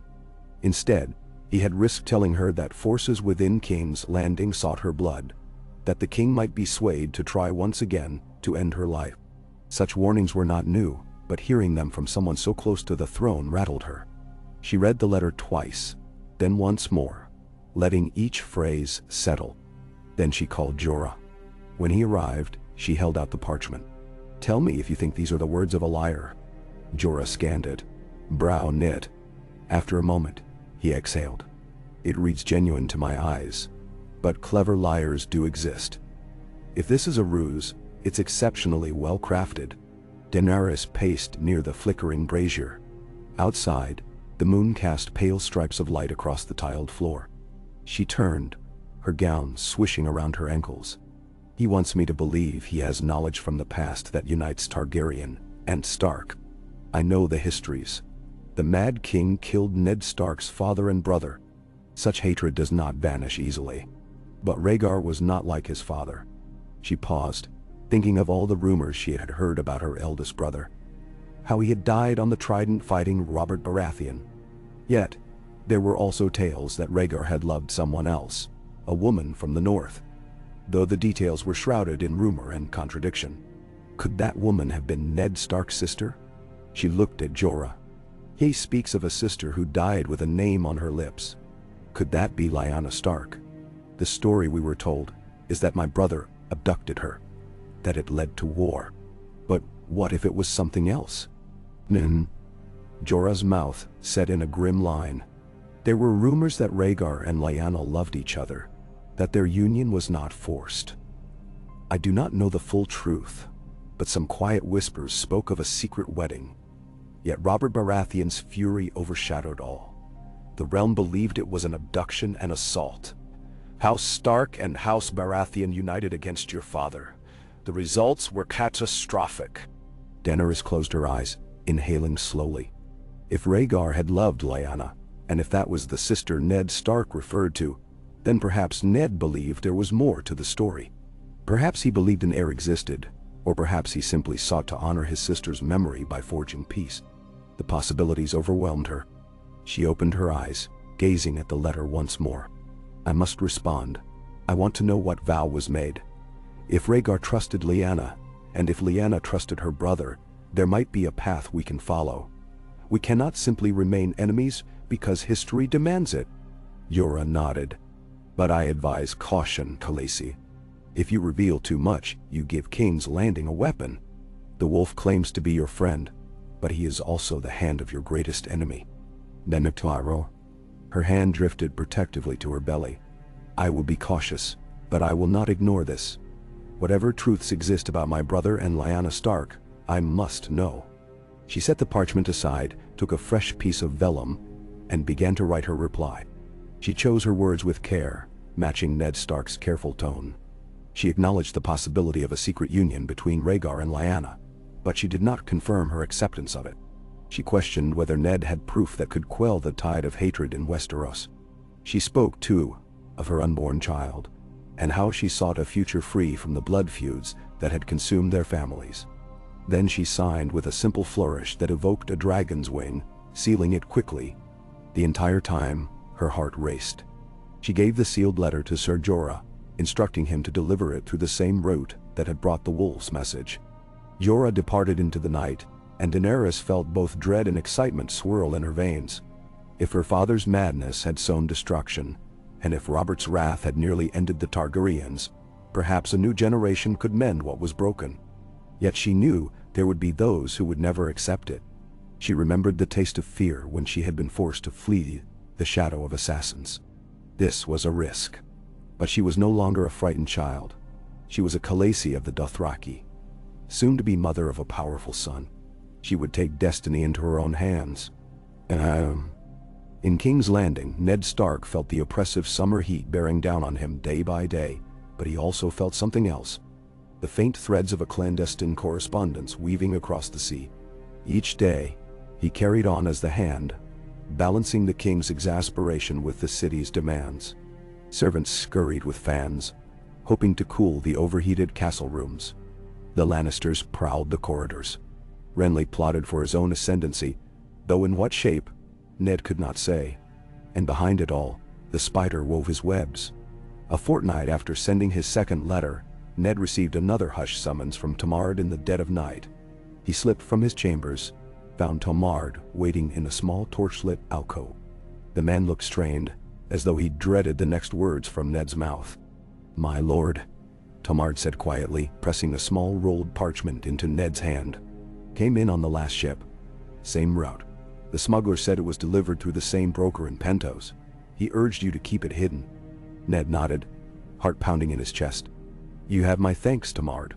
He hurried back to his room, ensuring no one followed. There, by a single candle, he unsealed the new letter. The moment he read Daenerys' words, realization struck him like a hammer. She mentioned Rhaegar's rumored love for Lyanna. She wrote of a possible vow that might bind Stark and Targaryen. She spoke of the unborn child she carried, how she did not wish him to inherit a legacy of murder and grief. His throat closed. She was prying open the heart of the secret he had guarded all these years, that Rhaegar's child had survived. The boy named Jon Snow, raised at Winterfell. Her nephew. Should she learn of him now? Or should that truth remain hidden until Ned could gauge her intentions firsthand? If she held Rhaegar's honorable spirit, she might embrace Jon as kin, or she might see him as competition for the throne. Another Targaryen claimant. That possibility chilled Ned. Still, he felt in her words a glimmer of empathy, of someone who wanted more than vengeance. She did not echo her father's mania or her brother Viserys' cruelty. There was caution, yes, but also sincerity. He sensed it across the distance, as though her voice whispered from the parchment. He could not turn aside now. Too much was at stake. He smoothed the parchment and prepared himself to write back. This time, he included a subtle hint that if she wished to claim her rightful place, she would need allies in Westeros who did not fear a Targaryen restoration. He did not name the rebellion, nor the usurper's sins, but he let her know that the vow between Rhaegar and Lyanna bore fruit, though he stopped short of naming Jon. That was a truth he could not yet risk. Instead, he implied a living testament to their union existed in the north. He urged her to be patient and careful. The realm was not ready for the sudden truth, but in time, perhaps a meeting could be arranged on neutral ground. When he finished, he sealed the parchment with plain wax. His hand trembled slightly. The significance of these letters could not be overstated. If Robert discovered them, Ned would be branded a traitor and possibly executed. If the Lannisters discovered them, they might use them as leverage to tear House Stark apart. But if Daenerys proved true, if she truly sought to restore a Targaryen legacy in a way that avoided carnage, might at last fulfill the promise he had made to Lyanna as she lay dying. The realm deserved a chance at something other than endless war. He delivered the new letter again to Tamard, instructing him to be more vigilant than ever. Then, for days, the cycle continued. The mundane tasks of governance by daylight, the hush of secret letters by night. Each exchange revealed a bit more of Daenerys' mind. She described her life among the Dothraki, her belief in prophecy, her desire to free herself from the crueler traditions of Essos. She spoke of Khal Drogo's uncertain interest in Westeros, and each time, Ned responded with small kernels of truth, urging caution, reminding her that the political climate in King's Landing was volatile. In between these surreptitious communications, Ned kept a keen watch for signs of suspicion. Varys' glances unsettled him. Baelish asked sly questions about how Ned spent his evenings. Cersei watched him from across feasts, her green eyes cold, as if she sensed something amiss. More than once, Ned found himself lying awake, convinced that men in gold cloaks would burst into his chambers at any moment. But each night, the city's restlessness eventually sank back into drunken slumber, leaving him on edge but unharmed. And so the letters moved across the sea, each one forging a tentative link between the wolf and the dragon. Daenerys wrote of her pregnancy's progress, how the Dothraki wise women foretold the child would be strong, destined for conquest. Ned replied that conquest should not be their sole aim. Peace and stability must guide them. She did not dismiss him. She wanted to know more of the Westerosi lords, their alliances, their resentments. Ned provided what insights he could.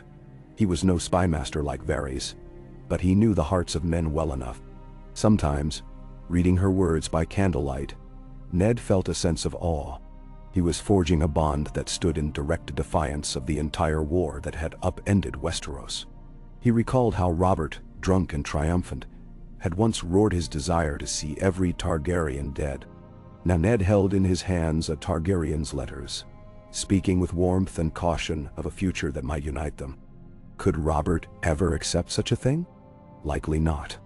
But perhaps the realm could move beyond one man's hatred if enough lords believed in a better path. His greatest worry was that time was slipping away. Daenerys was nearing the end of her pregnancy. She implied Khal Drogo intended to move east for more raids once the child was born. Or perhaps he would be persuaded to consider the ships that Illyrio Mopatis promised, which might eventually carry them west. Ned knew that if Drogo set his sights on Westeros with full Dothraki might, the bloodshed would be horrifying. He pleaded in each letter for Daenerys to counsel caution, to stave off any rash invasion. She never promised unequivocally. She was but one voice in the Khalasar, and Drogo's will was his own. Still, she seemed to take Ned's pleas to heart.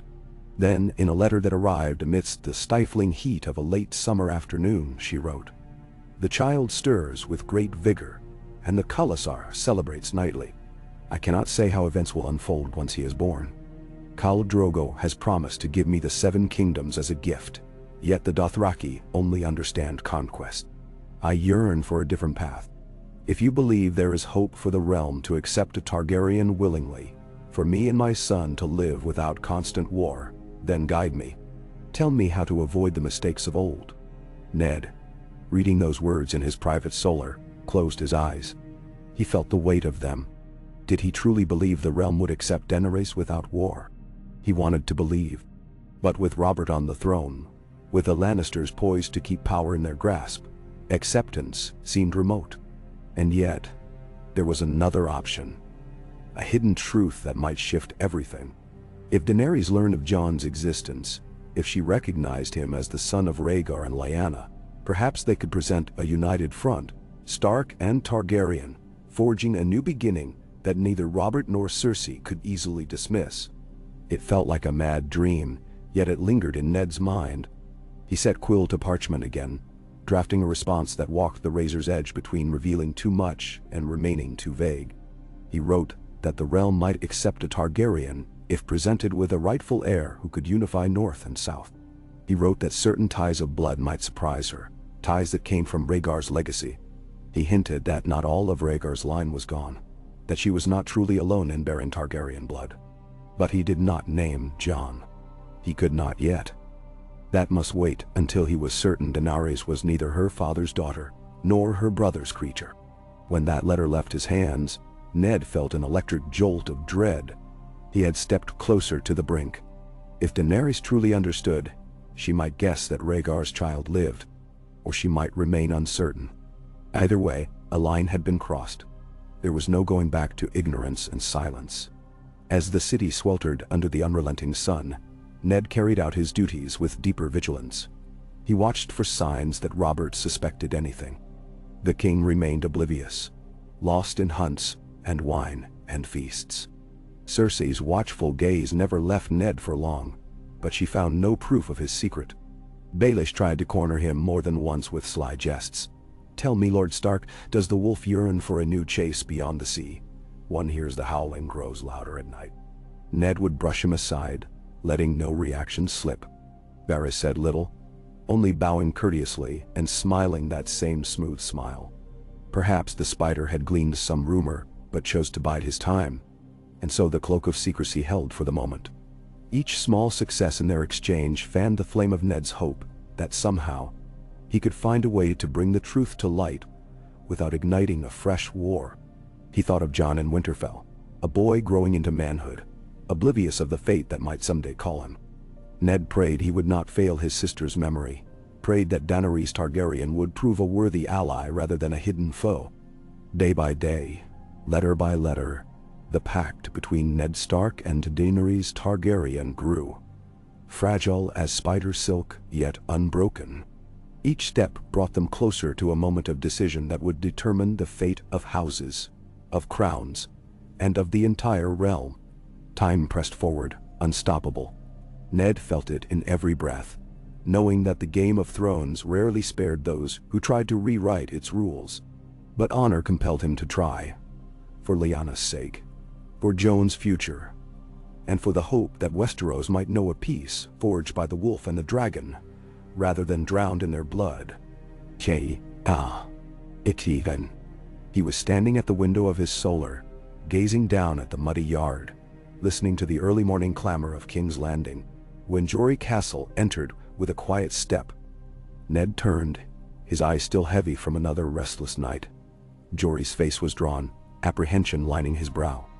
Dawn's pale glow caught the dust motes in the air. "My lord," Jory said, dipping his head. "We've word from your friend at the docks, Tomard. He says the smuggler is awaiting us again." A subtle jolt passed through Ned's limbs.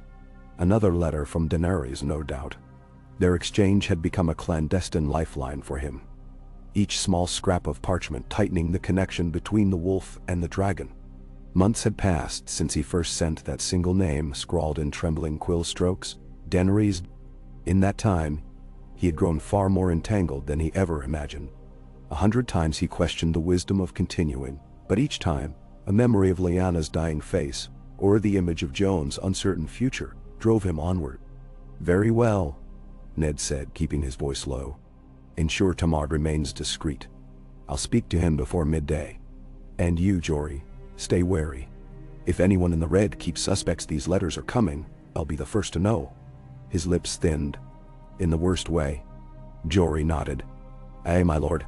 I'll see that none follows you to the docks. The city's a hornet's nest these days." Ned grimaced. "Is Robert up yet?" "No, my lord.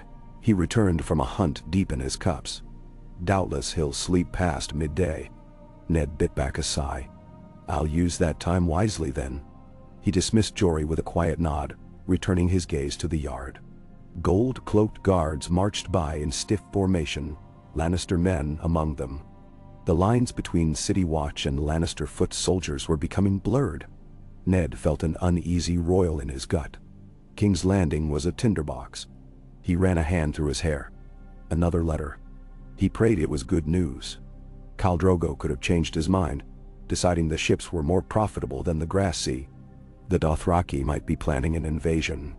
Or Daenerys might have lost faith in Ned's half-hints. She might be sending furious words across the sea, suspecting a trap. Or, just possibly, she might be on the brink of forging a plan that could unite them. He braced himself, then collected his cloak and left for the courtyard. The morning was warm and sticky, typical of the late summer in King's Landing. The stench of tanneries and refuse came drifting on fitful breezes, mingling with the pungent aroma of rotting fish from the harbor. Ned drew the hood of his cloak low, taking a small side gate out of the Red Keep. Accompanied by Jory and a single trusted guard, they made their way down steep cobblestone lanes toward the docks. Gulls circled overhead, squawking in search of scraps, their cries echoing through the labyrinth of twisted alleyways. At the harbor's edge, the dull roar of commerce assaulted them. Sailors unloading crates of fruit, spices, cloth. Fishermen tossing their catches into barrels of salt. Shouting dockworkers jostling for coin. A haze of sweat and salt water hung in the air. Ned kept his hood drawn, avoiding the main crowd as best he could. Even so, he sensed that eyes followed him. Perhaps cut purses, perhaps Lannister spies. In King's Landing, one never knew. Tomard was waiting in the shadow of a half-collapsed warehouse, arms folded. He wore a plain tunic stained with grease, blending in with the ranks of laborers. At the sight of Ned, he straightened, giving a terse nod. "My lord," he murmured. "He's here." He jerked his head toward a small fishing skiff moored at the end of a narrow jetty. "Brought something for you. Fresh this morning." Ned inhaled, feeling a swirl of anxiety and anticipation. "Lead on." They moved quickly along the jetty, the wooden planks creaking beneath their feet. A lone figure in a wide-brimmed hat lounged in the skiff, a rope of net slung across one shoulder. When he caught sight of Ned, he tipped his hat. He was a lean man, sun-baked with scars on his forearms. A faint odor of ale and old fish clung to him.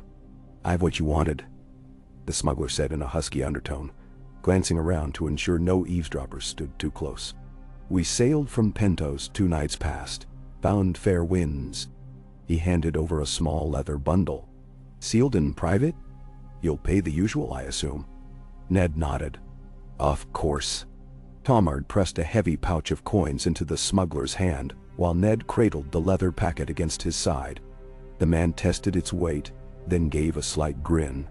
"Pleasure, my lord. If you need more done, just say the word. But I'll caution you, folks are sniffing about. More of them gold cloaks creeping around the docks. Might want to wrap up your business soon, or find another port." With that, he turned and busied himself tying up his nets, as though their conversation had never happened. Ned felt a twist of foreboding. The city was indeed alive with suspicion. A single misstep, and the game would be over. He touched Tamard's shoulder, meeting his loyal guard's eyes. "Watch the city watch. Let me know if you see any signs they're tightening their net around us." Tamard nodded once. "I will, my lord." They returned to the Red Keep by a circuitous route, weaving through back alleys, careful to avoid open squares. Once, they had to pause while a column of Lannister men rode past, red cloaks snapping in the breeze. Ned felt his pulse thunder, half expecting one of them to point and cry out, "Lord Stark, what are you hiding?" But the men cantered on, oblivious. When they reached the keep, Ned excused himself from Jory, saying he would see to the letter alone. Jory looked uneasy but obeyed, drifting off toward the barracks. Ned slipped into his private chambers, bolting the door behind him. Morning sun flooded through the narrow window slit, illuminating dust motes. He set the leather packet on his desk, breathed in and opened it. Inside lay a rolled parchment, sealed in plain wax as before. He broke the seal, heart hammering. He recognized the fluid handwriting at once. "To the wolf who guards an old promise, the time for caution grows thin.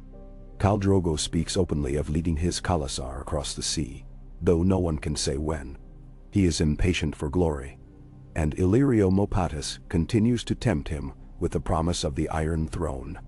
My child's birth draws near, and I can only pray that once he is born healthy, I might persuade my husband to consider a more careful approach."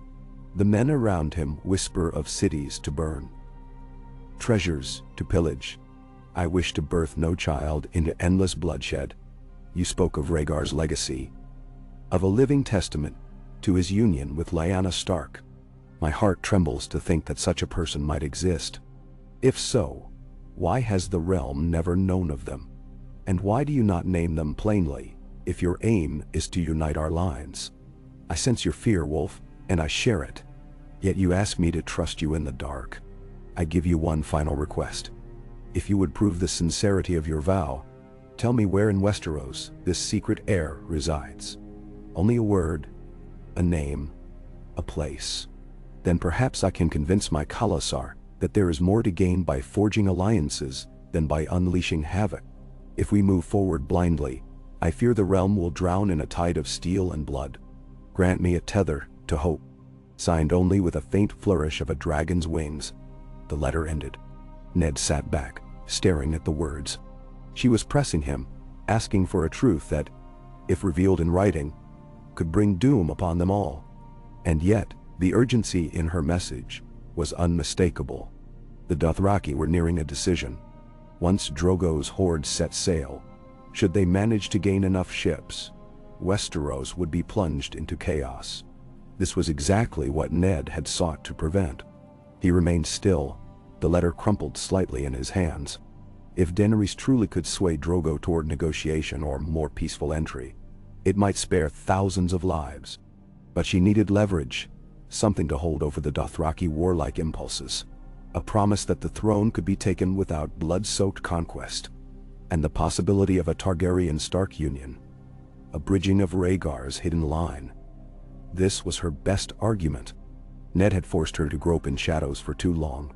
But to name Jon, to reveal his identity outright, even in coded form, was a perilous gamble. If the letter fell into the wrong hands, Robert Baratheon would explode with fury. Worse still, the Lannisters or any power-hungry lord might use that knowledge to destroy both House Stark and any Targaryen claim. Ned's vow to Lyanna had bound him all these years, compelled him to hide Jon's parentage behind the facade of a bastard. Jon himself had no idea. To betray that secret in an unguarded letter felt like stepping off a cliff. He set the parchment down. Daenerys demanded proof because her time was short, and so was his. Robert's nights of wine-soaked bitterness grew darker. He raged about Targaryen rumors when he was sober enough to speak of them. The realm's finances teetered on ruin. The Lannisters, perched like lions on the edge of a kill, waited for their moment. If war erupted, the casualties would be enormous. Ned thought of Jon's face, the solemn boy he had left behind at Winterfell, so eager to earn his place in the Night's Watch. If Daenerys somehow found out the truth and used it for ill, Jon's life could be in jeopardy. But if Ned hid the truth forever, Daenerys might have no reason to hold back the Dothraki storm. He stared at the closed chest where he kept the letters, his mind churning. Then, with a pained groan, he reached for a fresh sheet of parchment. He could not reveal Jon's name directly, not yet, but perhaps he could give her enough to buy time, to assure her that the living testament truly existed, and that he was under House Stark's protection in the north. Carefully, Ned began to write. You ask for a name, a place, a reassurance that I do not speak empty words. Know that Rhaegar and Lyanna's child was born in secret and reared in the far north beneath my own roof. He carries the appearance of a northern boy, unassuming and quiet, yet the blood of dragons runs in his veins. I did this to keep him safe from those who would have ended his life before he could draw breath. The realm believes him a bastard, a child fathered by me. In truth, he is of the dragon, hidden under the wolf's mantle. I cannot yet name him in writing. Too many eyes would seize upon that. But if you would stay your hand against the realm, if you would argue to the Khal that forging alliances is wiser than forging war, then do so, knowing your nephew lives. One day, I may find a way for you to meet him, to confirm this truth beyond all doubt. But I beg you to give me a little more time to lay the groundwork here. If I named him plainly, you and he would both be in mortal peril from those who despise Targaryens. Remember also, you are not alone in seeking to avoid bloodshed. The wolf stands with you. Trust that I guard Rhaegar's legacy in the north, and we may yet save the realm from ruin. He stopped there, reading the lines over 3 times. Each word felt like a step deeper into a labyrinth. Yet if this was the only way to prevent an unstoppable war, so be it. He sealed the letter in plain wax once more, pressing his lips into a grim line. He would send it out as soon as possible. She deserved to know that much. No more deflections, no more riddles. Perhaps it would be enough to convince her to stall Drogo's march. He tucked the letter into his chest, near the bottom, beneath a layer of old documents. Then he rubbed at his eyes. A headache throbbed in his temples. Outside, the city bustled with midday noise. The clang of blacksmiths forging, the clatter of wagon wheels over uneven stones. He felt like an insect scuttling beneath 1,000 watchful eyes.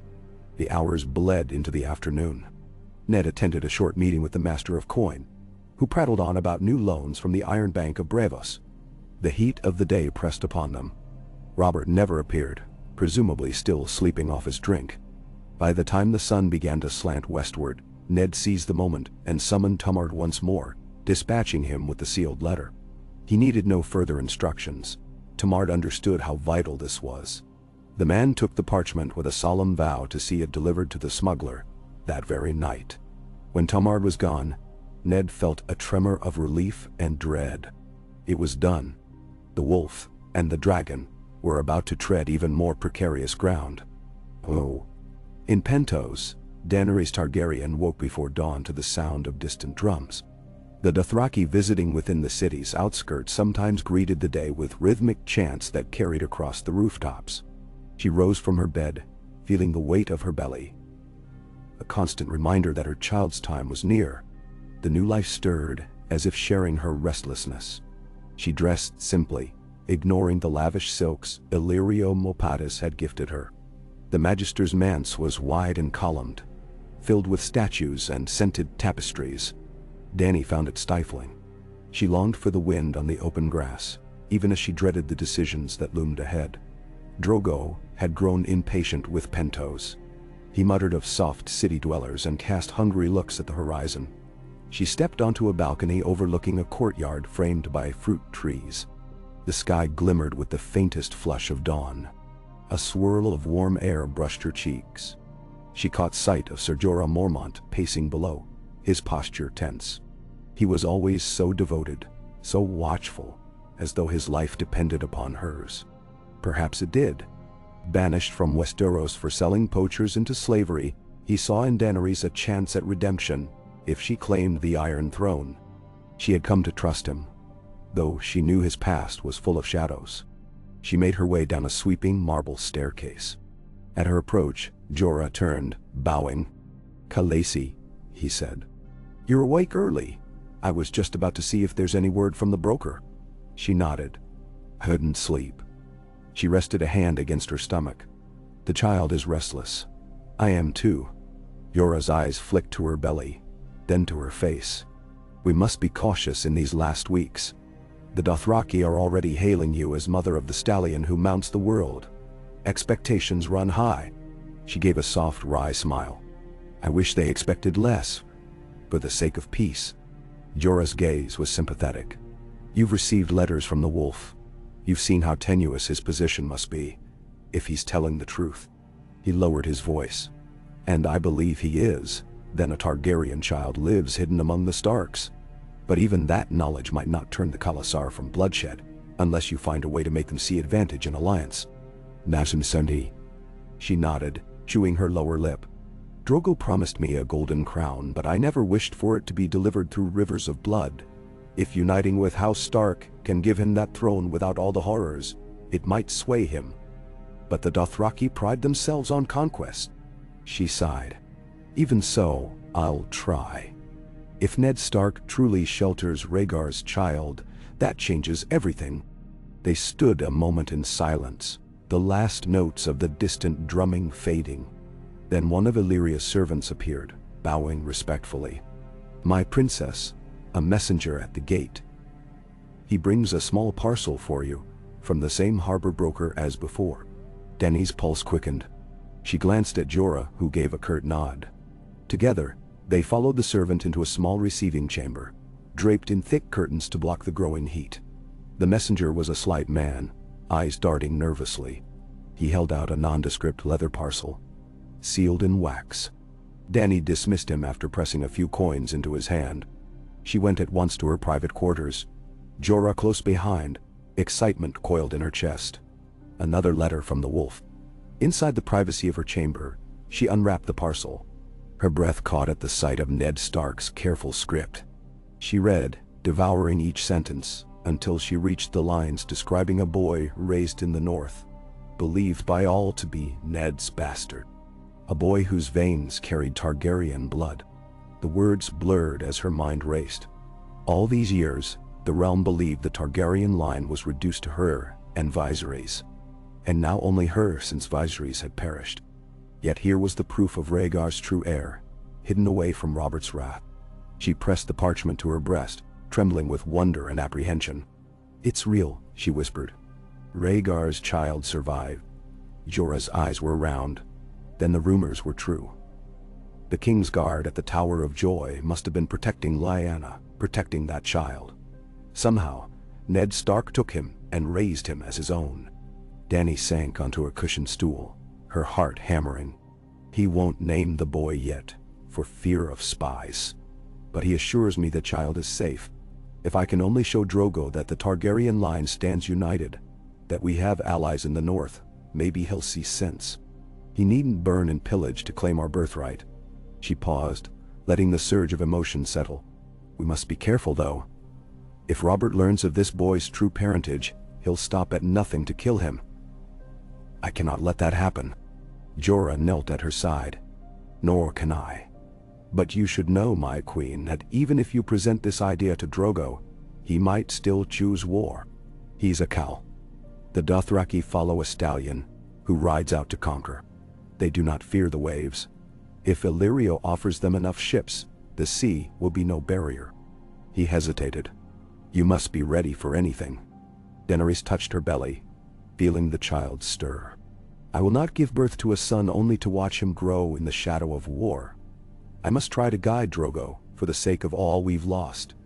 If Ned Stark is genuine, I owe it to him. And to my brother Rhaegar, to see this done."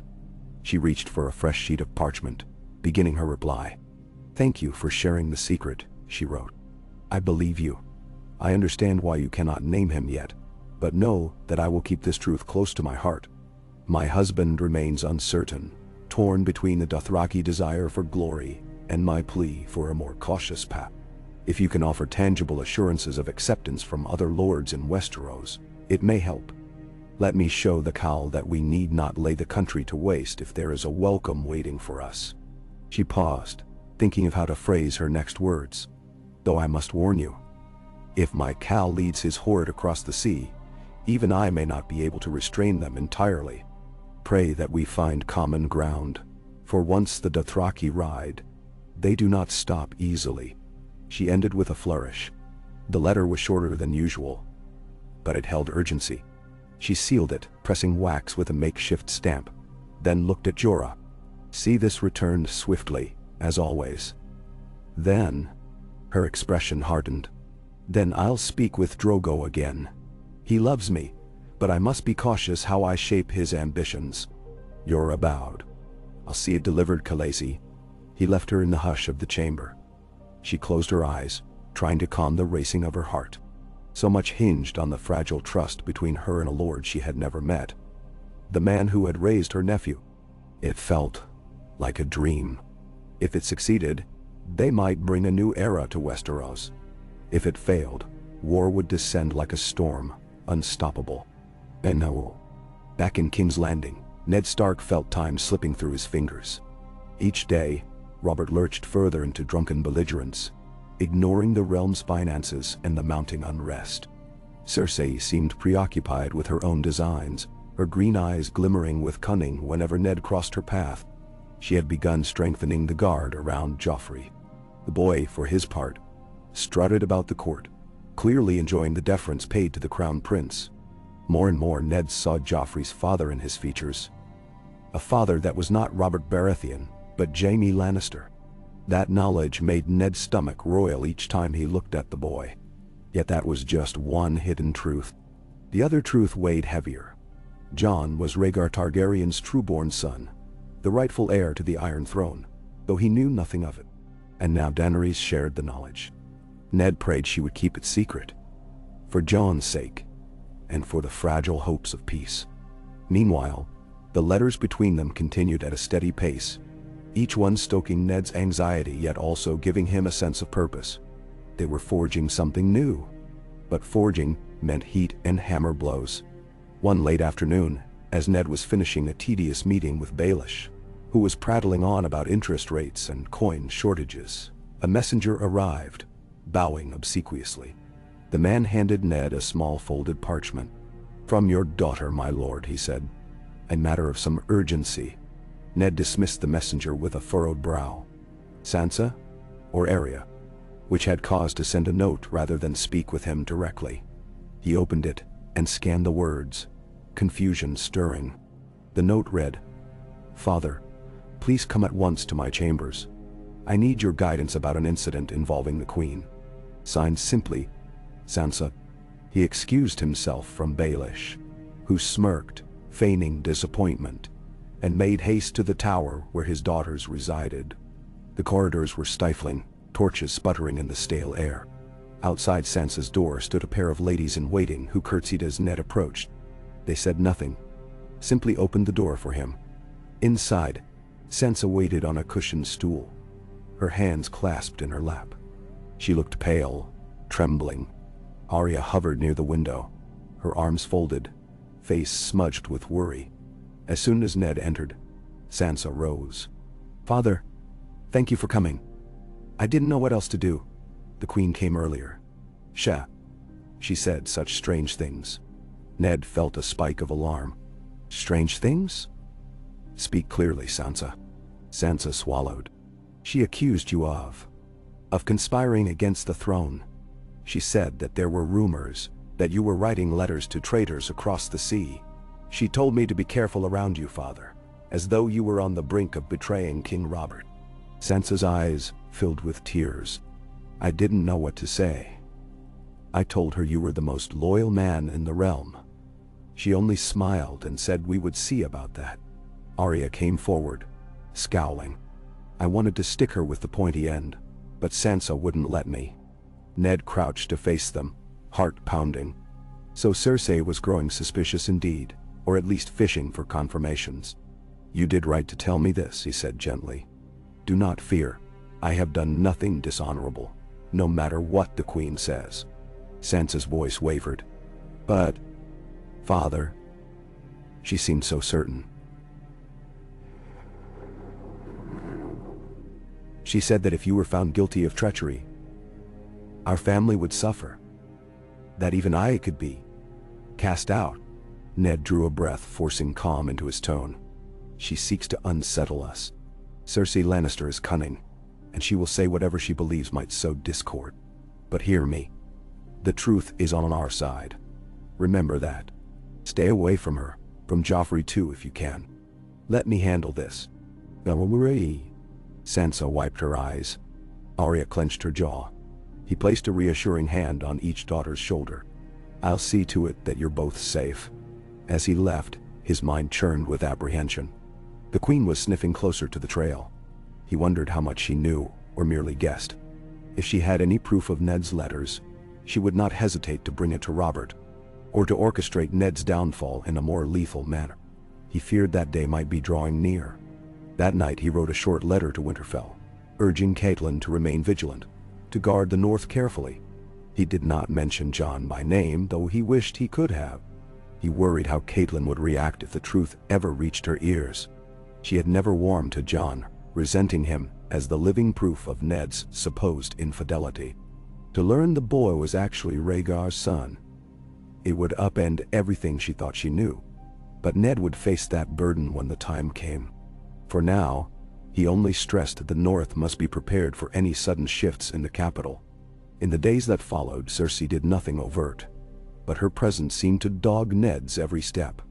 He would sense her gaze in the throne room, see her retinue pass by with searching glances, catch the whiff of her perfume near corridor corners. She had her father's cunning. Tywin Lannister's blood ran strong. She would not strike blindly. She would gather facts, wait for the perfect moment, then plunge the knife in. Ned had to remain vigilant.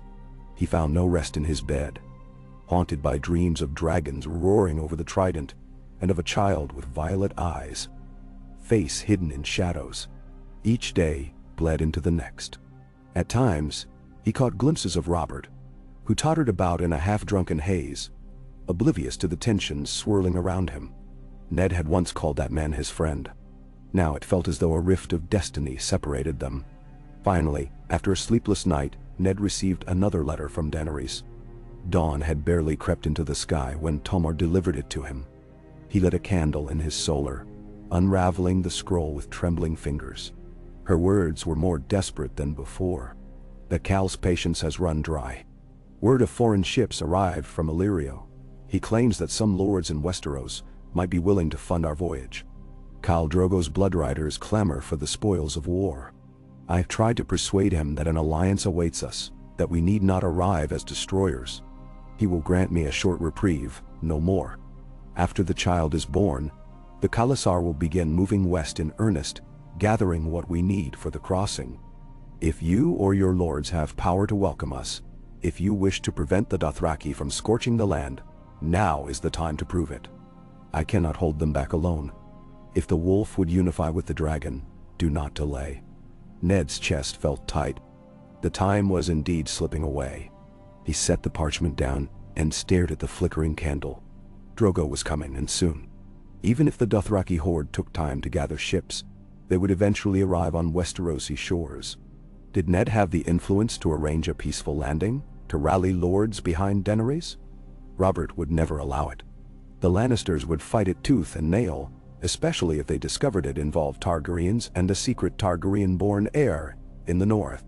Yet, not all lords were beholden to the crown's hatred. The Martells in Dorne had once been allied with the Targaryens through Elia Martell, who was Rhaegar's wife before her tragic end. The Tyrells might see advantage if promised certain offices. Some northern houses might follow Ned's lead out of respect for the Starks. But forming such an alliance in open defiance of the king. That was treason, plain and simple. If they lost, the consequences would be unspeakable. He weighed the options, his temples throbbing. If he did nothing, Drogo might land and start a brutal campaign. If he tried to rally support quietly, he risked being discovered as a traitor. Yet again, he recalled Lyanna's face, the promise he'd made. He thought of Jon, innocent of the crown that lay upon his head by right of blood. Perhaps this was the very reason the gods had placed Ned in King's Landing, to steer the realm away from devastation. Slowly, he steeled himself and wrote a reply. This time he made his stance clearer. Khal Drogo must not sail without a proper accord in place. There are lords who might be swayed, but King Robert will oppose any Targaryen return. If a peaceful landing is to happen, I must gather allies in secret, those who remember Rhaegar's true nature, those who will believe in your child and the living heir in my keeping. That will take time. I beg you to prolong the Khalasar's departure, if possible. Let me set things in motion. He sealed the letter, eyes burning from lack of sleep. Once again, Tamard slipped away with it.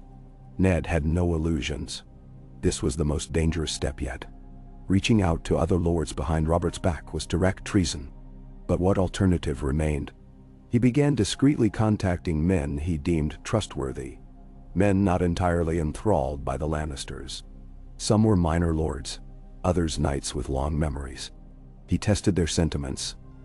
Hypothetically, if a Targaryen approached with an offer of alliance, would you hear it? The responses varied. Some scoffed. Some grew thoughtful. Some refused to speak at all. He took notes, forging a quiet map of potential allies. It was not enough for an open invitation, but it was a start. All the while, he felt the press of eyes on him. Varys approached him one day in a corridor, voice soft as silk, inquiring how Ned spent his nights. Baelish tried cornering him with ribald jests about secret paramours.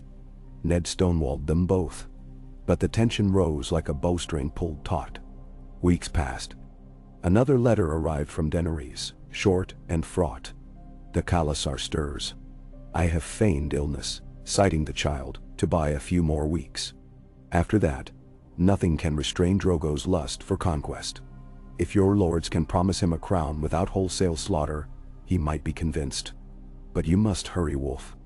Do not let Rhaegar's line fall into ruin again. Ned read and reread those words. Do not let Rhaegar's line fall into ruin again. He saw too clearly the shape of the future if he failed. The Dothraki landing on Westerosi shores, Robert mustering armies in drunken rage, the Lannisters seizing the chaos to tighten their hold, and in the midst of it, thousands of innocents dying. He pictured Winterfell burning, Jon caught between loyalties he did not understand. Enough. That same day, Ned tried to corner Renly Baratheon, the king's younger brother, who was known to be ambitious and at odds with his eldest brother's rule.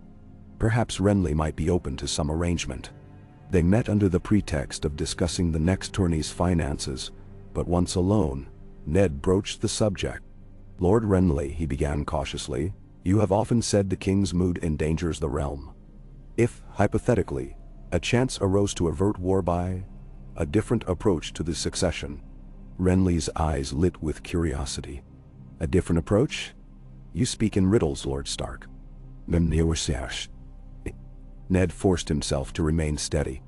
Robert's hatred of Targaryens is no secret. But what if a Targaryen in exile wanted peace instead of war? Could such a possibility interest you? Renly smiled thinly. Peace, my dear brother, spares no love for dragons. You know that. I do, Ned said, voice tight. Which is why I ask you, if there was a path that spared innocent lives, if it involved negotiations rather than another rebellion, would you consider it? Renly studied Ned for a long moment. You speak as though you believe a Targaryen might actually be worthy of trust. Our father died in the rebellion. Our house gained the throne by toppling the old regime? Are you suggesting we might hand it back willingly?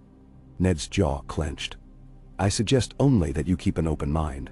The realm stands on the precipice of debt and discontent. Another war could rip it apart. If a better solution existed, Renly made a dismissive gesture. This is quite the fancy, Lord Stark. Still, I find it amusing you'd raise it. The Targaryen girl across the sea is rumored to be pregnant with a Dothraki savage's child. I can't imagine she'd pose a real threat to us.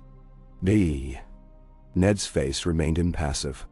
Underestimating one's foes is unwise. She might be more formidable than you think. Renly gave a short laugh. Duly noted, my lord. For your sake, let us hope such talk remains idle speculation. He bowed with playful courtesy and departed, leaving Ned uncertain whether Renly would keep his conversation secret or spin it for his own advantage. Such was the game at court. Day by day, Ned tried other quiet feelers. Stannis Baratheon was away at Dragonstone, distant and withdrawn.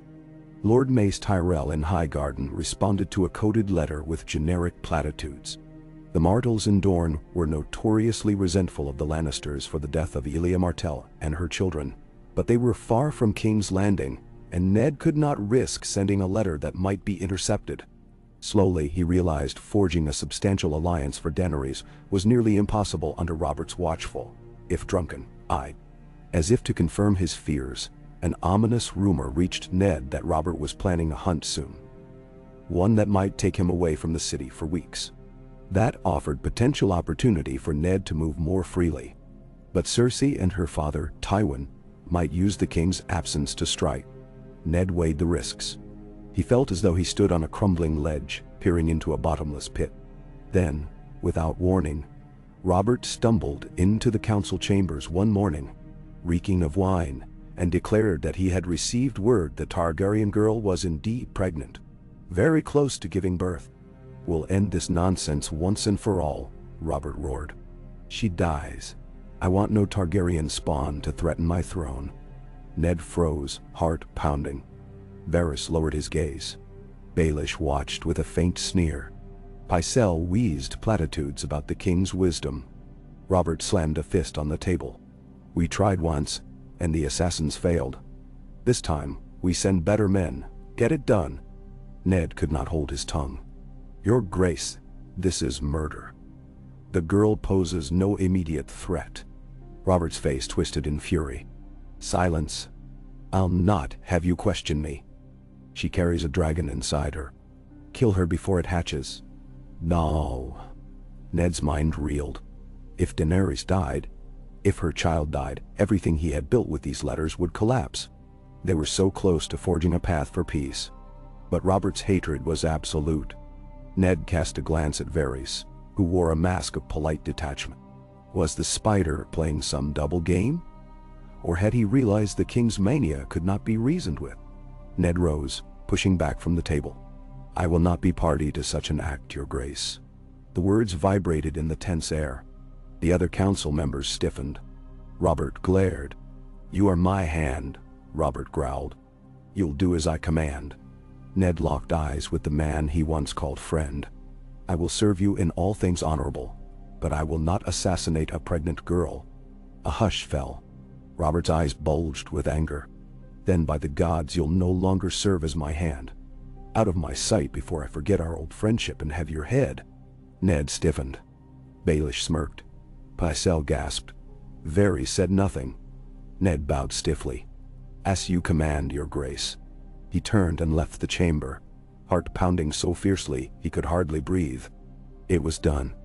Robert had dismissed him. And if Robert discovered Ned was already conspiring with Daenerys, there would be no limit to his wrath.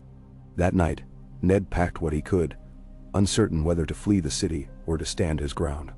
He had no illusions that leaving King's Landing would free him from the Spider's gaze or the Lannisters' reach. His children were still here. Arya, Sansa. He could not abandon them. But to remain in the Red Keep, now that Robert had stripped him of official power, was akin to courting disaster. While he agonized, a servant slipped him a folded scrap of parchment. It read in careful script. Do not leave the city yet. Allies stir in the shadows. The wolf should remain. Signed with a mockingbird sigil. Pettier Baelish. Ned nearly snarled in frustration. Baelish was no friend. The man thrived on duplicity. But perhaps he did have his own reasons to keep Ned alive. At the same time, Ned received word that a new letter from Daenerys had arrived. He rushed to meet Tamard in a disused corridor. The loyal guard pressed the letter into his hands, looking spooked. "Your men are worried, my lord." The king's outburst. "It's put the castle on edge. Some say the Lannisters plan to seize you tonight if you attempt to flee." "Dantrar?" Ned nodded grimly. "They may try, but I won't flee without my daughters." He opened the letter. Daenerys' words spilled forth. "My health wanes in the final days of the pregnancy, but I hold on to the hope we have forged. I have convinced Drogo to wait until I am recovered from childbirth before we move the Khalasar.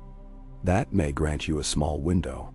If you truly mean to form alliances, act swiftly. If war is your king's desire, then I fear we will have no choice but to answer blood with blood." Her letter ended with a plea for the wolf to remain steadfast.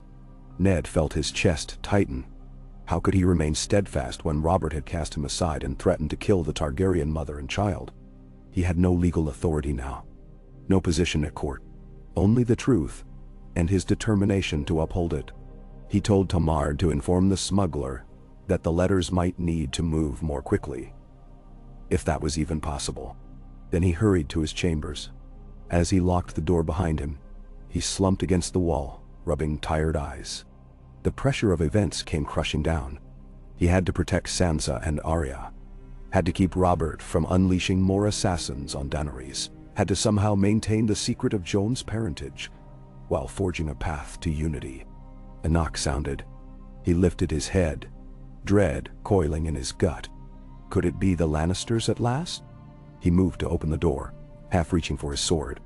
But when he swung the door in, he found Varys standing there in plain robes, a gentle half-smile on his lips.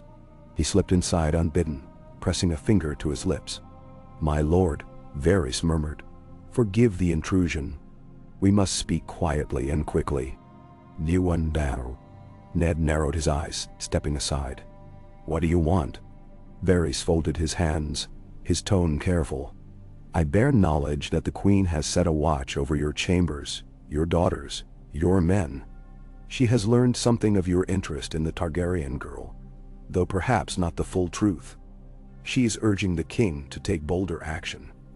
Assassins may be sent across the sea soon. Some will be better than the last attempt. Assassins may be sent across the sea soon. Some will be better than the last attempt." Ned's jaw clenched. "Then I must warn Daenerys, or find a way to stop Robert." Varys raised a placating hand. "Easier said than done. The king rages. The queen fans the flames. You have lost your title as Hand. One false move, and they'll arrest you. That would solve nothing, yes?" Ned stared, mind churning. "Why do you tell me this? Do you not serve the crown?" "I serve the realm," Varys said softly. "I have always done so. At times, that means helping those who might preserve it." His gaze flicked to the locked chest, where Ned kept Daenerys' letters. "If you truly believe forging peace with the Targaryens is in the realm's best interest, you may yet have my quiet assistance. For a price." Ned's eyes narrowed. "What price?" Varys smiled thinly. "Oh, only that you remember who helped you, should your efforts succeed. I have no wish to be caught between roars of lions and the scorching breath of dragons. If you can indeed unite with Daenerys Targaryen, if you can avoid a bloody war, that is a future worth ensuring, wouldn't you say?" A swirl of conflicting emotions swept through Ned. He despised the spider's manipulations.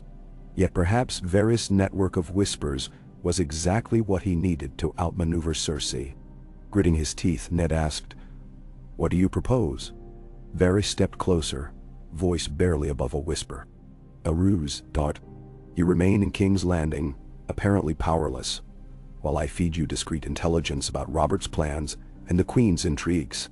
If a time comes when you must flee or strike, you'll know in advance. In return, should the Targaryens reclaim their throne without razing the city, I should like to remain alive and useful. Is that so much to ask?" Mentoring. Ned felt ill at the idea of bargaining with such a man.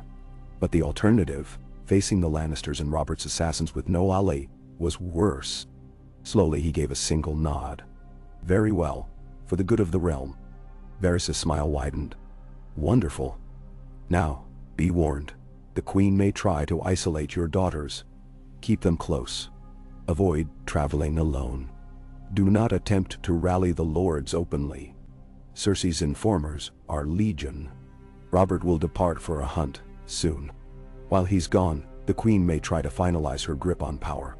That is your window to act as you must. Memoran style. Ned nodded, heart pounding. I'll be ready. With that, Varys slipped out as silently as he arrived. Ned locked the door and stood in the dim hush of his chamber, pulse thrumming. He despised the feeling of dancing on puppet strings, yet he had no choice. The realm's fate depended on secrets now, and on Daenerys Targaryen's next move.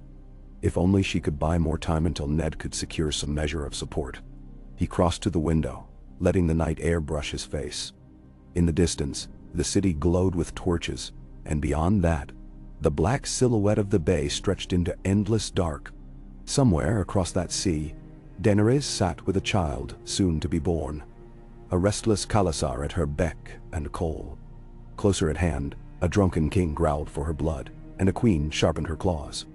Ned thought again of Jon, the boy who had grown up never knowing the truth. All of these lives, all of these fates, balanced on a secret pact he had forged in shadow. Quietly, he prayed to the old gods that his steps would not falter. He prayed that Lyanna's memory would guide him.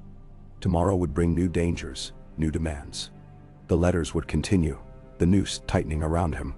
But if he was to fulfill his vow, and perhaps bring a new day to Westeros, he had no choice but to press on. He let out a breath, closed his eyes, and steadied himself for the storm gathering on every side, determined to stand firm as a Stark of the North, come what may.